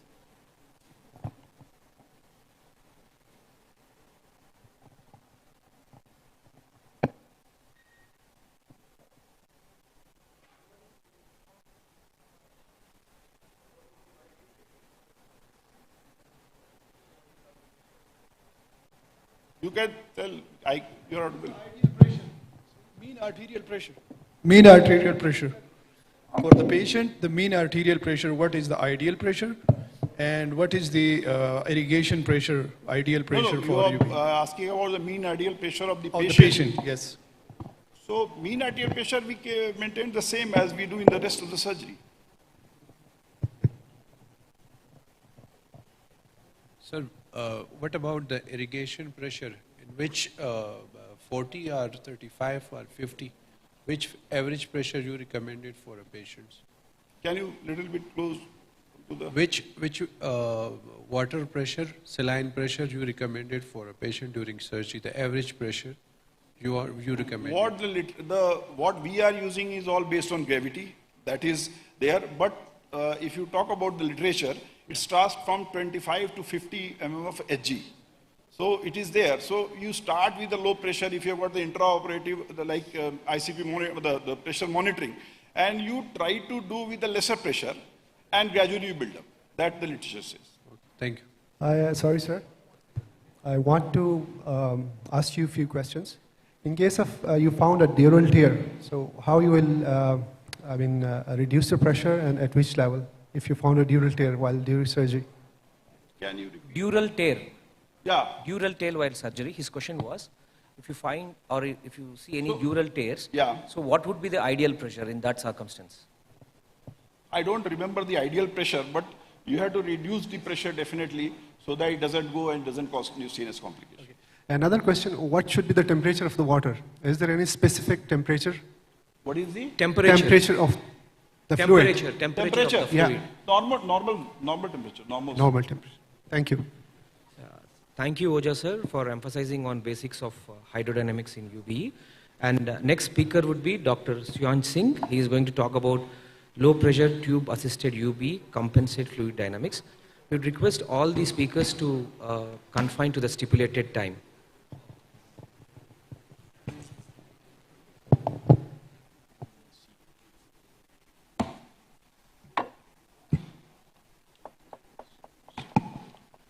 So very good morning. Thank you, Dr. Nikunj and the organizing team for inviting me in this wonderful conference of UBECON. I am glad to see my seniors, Dr. Amit Thapa is here, and a lot of friends and colleagues.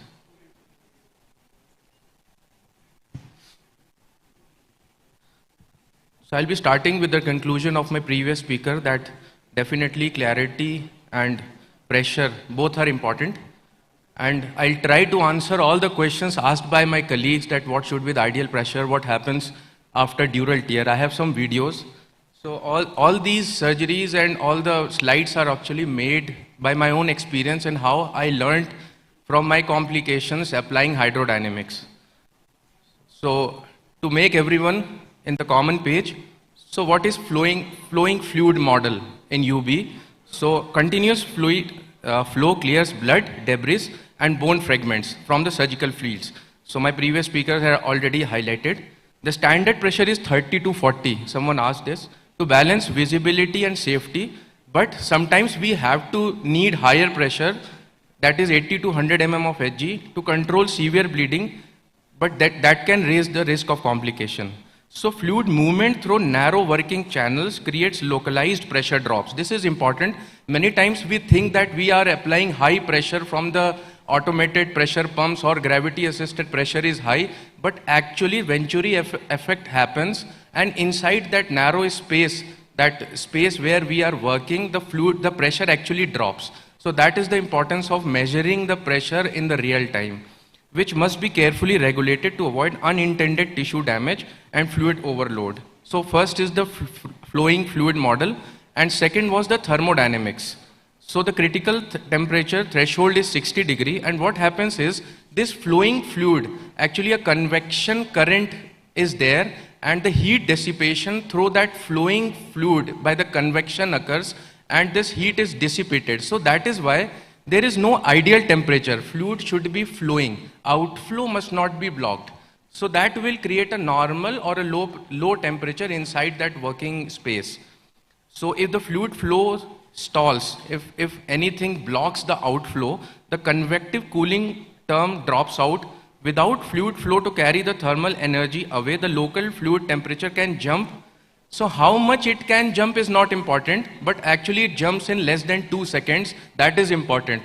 This peak actually occurs, and this rapid temperature spike poses a severe risk of thermal necrosis to the adjacent traversing nerve root.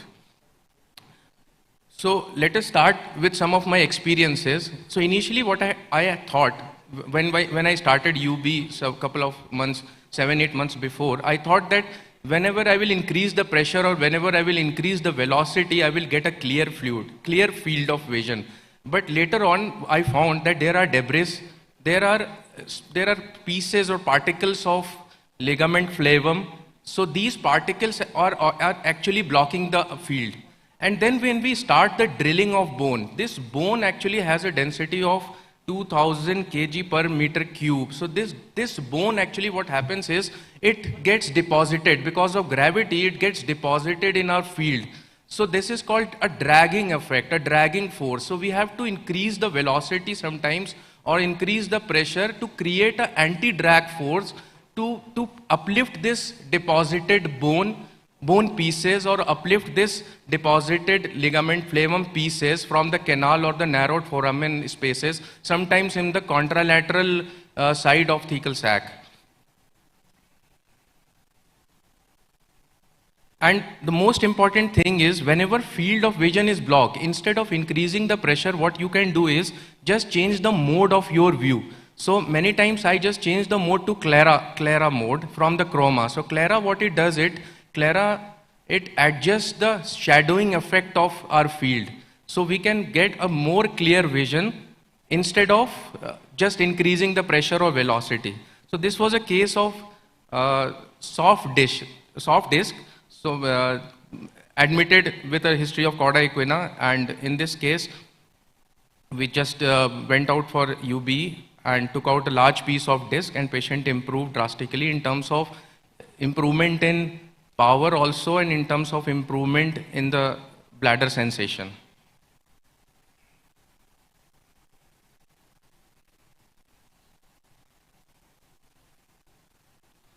So what is that drag? What I was telling is, using a high-speed diamond or cutting burr during laminotomy introduces solid bone particles into the saline system. So now what was our Newtonian fluid, the normal saline system, is actually converted into a multi-phase solid transport domain. So we can get high clearance zones and a low clearance zones in the same setting. With the same pressure, with the same velocity, there are two types of zones have been created. First, the high clearance zones, where the ingress fluid travels in a direct line to egress portal. Fluid velocity will remain high. This provides sufficient drag force to sweep the bone particles. Whereas there are certain low clearance zones also, which are called dead zones. Such deep zones under the contralateral lamina or behind the prominent facet joint, the fluid velocity actually drops. Here the drag force fails to overcome the gravity, so we have to increase either the force, or we have to just take a suction or a low tube-like thing and take the suction in that area. This was the second case, which we did from the right side, a case of severe canal plus foramen stenosis. And here, this is very important for the beginners. So initially, with the same pressure and velocity, muscle was actually helping us because of the elasticity. But later on, muscle started protruding or coming into the field of vision. But somehow we managed with just increasing a few pressure of few millimeter of Hg. So what happened is, initially the muscle has a elasticity. With that elasticity, it creates a wall around the area where we want to operate. But gradually muscle fatigue will occur because of saline which we are using. The sodium in it will create a muscle fatigue. And because fatigue will occur, the wall will loosen out, and the pressure inside that area will automatically drop. So this low pressure, low sump area will be created, which will pull the muscle into your field of vision. So this will automatically happen just because of a creation of low pressure area. So this was a case of severe canal stenosis, where we cleared the shoulder from the thecal sac to all the nerve roots everywhere, and then we inspected the disc, and then we took out the disc from the area. So this is called continuum mechanics. So what happened is, the paraspinal muscles act as a soft viscoelastic material. Its deformation occurs continuously. So total stress is balanced with the elasticity and the viscous damping. When irrigation pressure is first applied, the muscle wall stretches, but over the time what will happen is fatigue will sets in and the muscle will start protruding in. So this is an important case where we use Clara and Chroma both, because we wanted to see the boundaries also. So Chroma will help us to see the margins, see what happened with this creation of space. This was a pseudo space created lateral to the muscle where we were ought to go. And this patient developed abdominal distension in post-operative period. The fluid accumulation occurred, and we had to manage the patient with Lasix. This is the fluid, and we managed this patient with Lasix for 2 days. We had to admit this patient, and then finally the patient got discharged comfortably in improvement condition. But this was the complication we faced. So this is called continuity theory. In a closed or semi-closed surgical site, the fluid mass entering through the endoscope inflow channel must be equal to mass exiting through the outflow channel plus any volume created. So we should not create any extra volume. Later on, when I had experience of more than 50 cases, what I thought was creating a small space is very good. So I will not dissect much muscle, and I will be more and more minimally and minimally invasive. I will not dissect muscle and just create a very small space, drill a very small bone, and then to take out or decompress the canal and take out the disc space. So this was a case where a very small space was created from the right side in the foramen. But actually, even creating a small space will not help. What happens is, according to Bernoulli's theorem and stagnation effects, small space, if the surgeon does not detach enough muscle to create a clear chamber, the fluid path is highly restricted.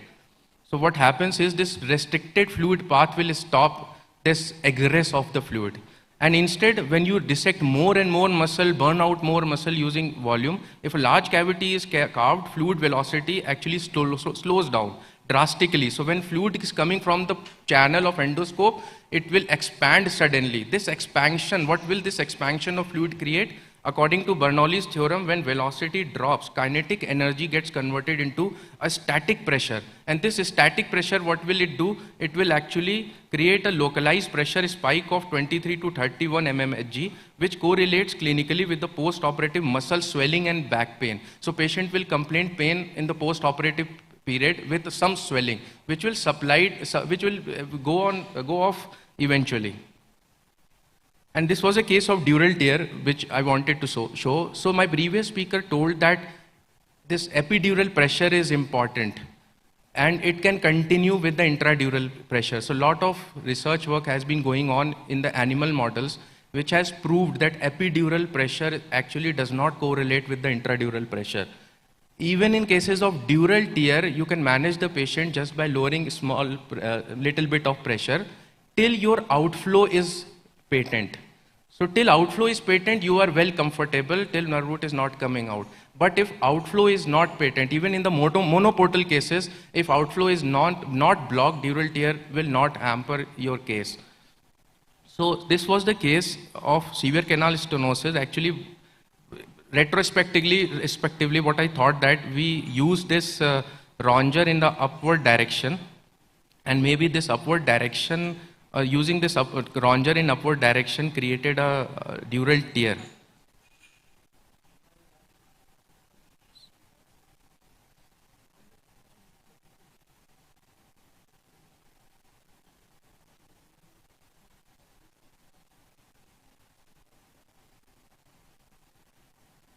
But I'm not able to show the dural tear. Actually, the dural tear occurred. We safely managed this case because the outflow was patent. So later on, this case was discharged in 2 to 3 days. So what happens is that if the dura is intact, when the dural matter is intact, it acts as a viscoelastic structural membrane. So epidural pressure does not fully transfer to intradural space. But when dural tear occurs, it is an open system formula. If accidental durotomy occurs during surgery, the boundary condition changes. The irrigation fluid directly mixes with the CSF, transforming the spinal canal into a continuous hydrodynamic circuit. And as per Pascal's principle, pathological spike of ICP may occur. So this is a model I created using ChatGPT only, where I intended to show how the portal interdistance and the scope vector angulation actually helps in UB cases. So the blue one is the viewing port and the orange one is the working port. And you can see that the poor alignment still occurs, whatever is the port interdistance. But if the scope vector angulation is correct, if your angulation is correct, so how much far you want to go, whatever is the portal interdistance, the clarity will remain as 100%. So this is important if you are operating multi-level cases, that you can increase the interportal distances. And the Burr rotation I will show. The UB is very good for bariatric patients with a heavy BMI. And this is the model which I created using how the BMI and the distance from the skin to your area will affect the cavity pressure and the ocular clarity. So when the fluid velocity increases from 60 mm of Hg, the clearance is more than 90%. So that is for 50 to 60 mm of Hg, what one of my colleague was asking. So the clarity will be 100%. The last slide is foramen bottleneck. So in open foramen, what happens is if the foramen is widely patent, the fluid creeps through the easily and went out into the extraforaminal tissues. But what cases we are having in India are the stenotic foramens. If a traversing nerve root is already tightly compressed by foraminal disc herniation or an osteophyte, the foramen volume is dangerously small. So the fluid cannot escape, trapping a high pressure pocket.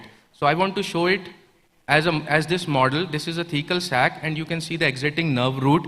And with a velocity, inflow pump pressure and a velocity of in a safe limits, you can see that water is coming from the thecal sac and going into the egress portal. But after an increase, what happens if the foramen is blocked? The water is going along the foramen around the peri-nerve root areas. So what happens is this nerve root gets edematous and this patient will have dysesthesia and patient will feel post-operative pain.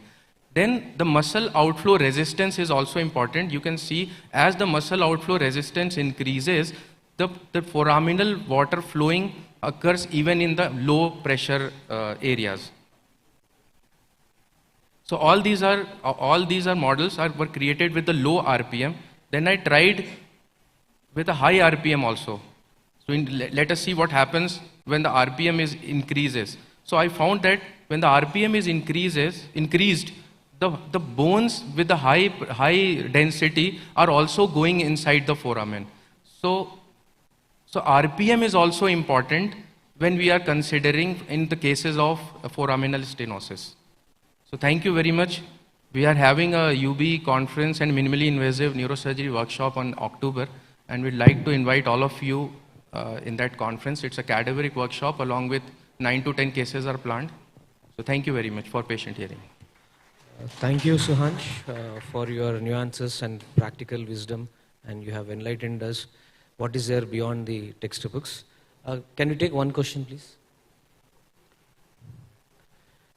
If not, I would like to ask you one question. To sum up, say, what would be, in your scenario, in your operative setup, what is the ideal RPM? What is the pressure of the saline, which you consider to be the ideal one? So with the diamond burr, we actually keep the RPM around 80 and pressure around 30 to 40 in the OTs. But to start, when the bones are drilling, we'll keep a pressure of 80 because blood is there. So once we have thecal sac, we'll keep the pressure around 40. In order to prevent it. Thank you. Okay. Thank you. Next we are going to, one more question.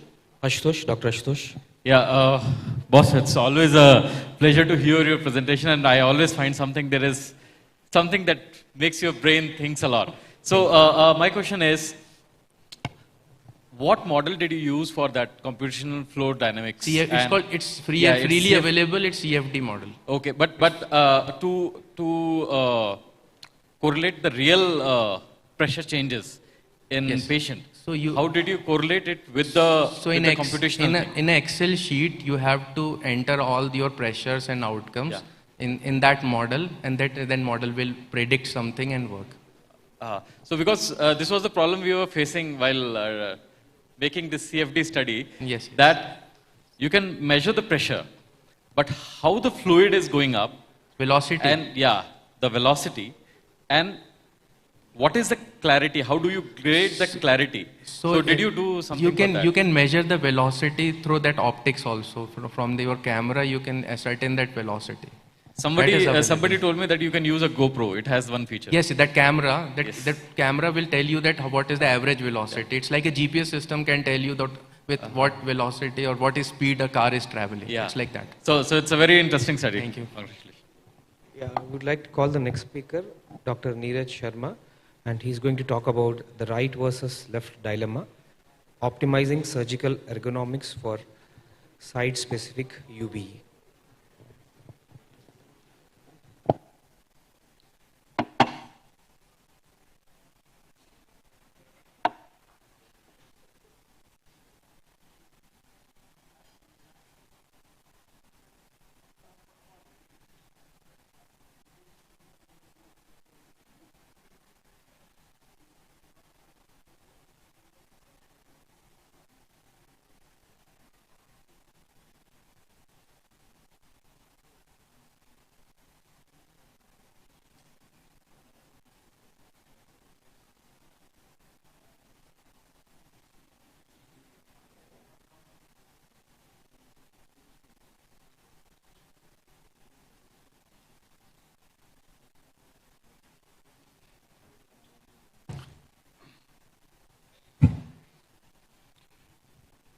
Very good morning to the all esteemed endoscopic surgeons in Nepal.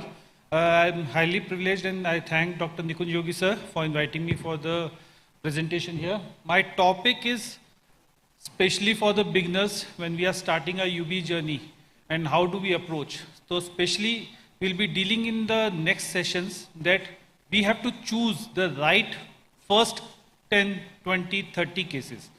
So ideal first 10 cases would be left-sided pathology, L45, L5S1. But what happens when you are beginner and you are continuously getting your right-sided discs? So when you are starting your UB, when you are doing your UB, when you are expertising in your UB surgeries, patience is the first thing that will always help you in any kind of pathology. So the future is not UB, it is the present, and we have to make it much better in the future. So we are coming from a generation of microscopic discectomies and micro T-lifts coming to endoscopic surgeries, and we are advancing up to C1, C2 fixations with the unilateral biportal endoscopy. So what are we seeing in UB? The greatest innovation is the water flow, which helps us to clear our blood, make our vision more possible, and with the use of a 0-degree or 30-degree scope, the panoramic view helps us to access the most dark corridors of the spinal pathologies, which we were not able to do with our conventional microscopic techniques. My topic for today remains that how do we approach a right-sided pathology, especially when we are beginners. Do we approach from the right side or the left side? This dilemma will always occur, especially when we are starting a journey in UB. And maybe some kinds of pathology will try us to confuse that should we do it from a left side or a right side. So the biportal endoscopy is the present. We are here because it is one of the most remarkable innovations in the last 10 years which we have seen. Panoramic view is there, endoscopic visualization, and especially we all are trained in microscopic surgeries. So the biportal endoscopy helps us to use the same ergonomics. With left side we are using suction. Instead of suction we have a port for endoscope, which gives us a better 360-degree visual as compared to microscope. So when we are doing a UB, the standard cases, the surgeon is a right-handed surgeon, stands on the left side. We target the ipsilateral left side spinal laminar junction. We put our docking points. That is how we are doing the conventional surgeries. But when right-sided pathology arrives, and when you are not versed with the contralateral decompressions, when you are not versed over the so complex over-the-top decompression, what to do? So left side compressions, no question asked. You are very ready to go with the UB surgery after your training is completed. Right-sided pathology, there is a far lateral location. There are narrow corridors. Drilling is difficult. Your upcut caisson rounders to negotiate opposite side is difficult when you are standing on the left side, especially in the initial part. So you keep tinkering your prefrontal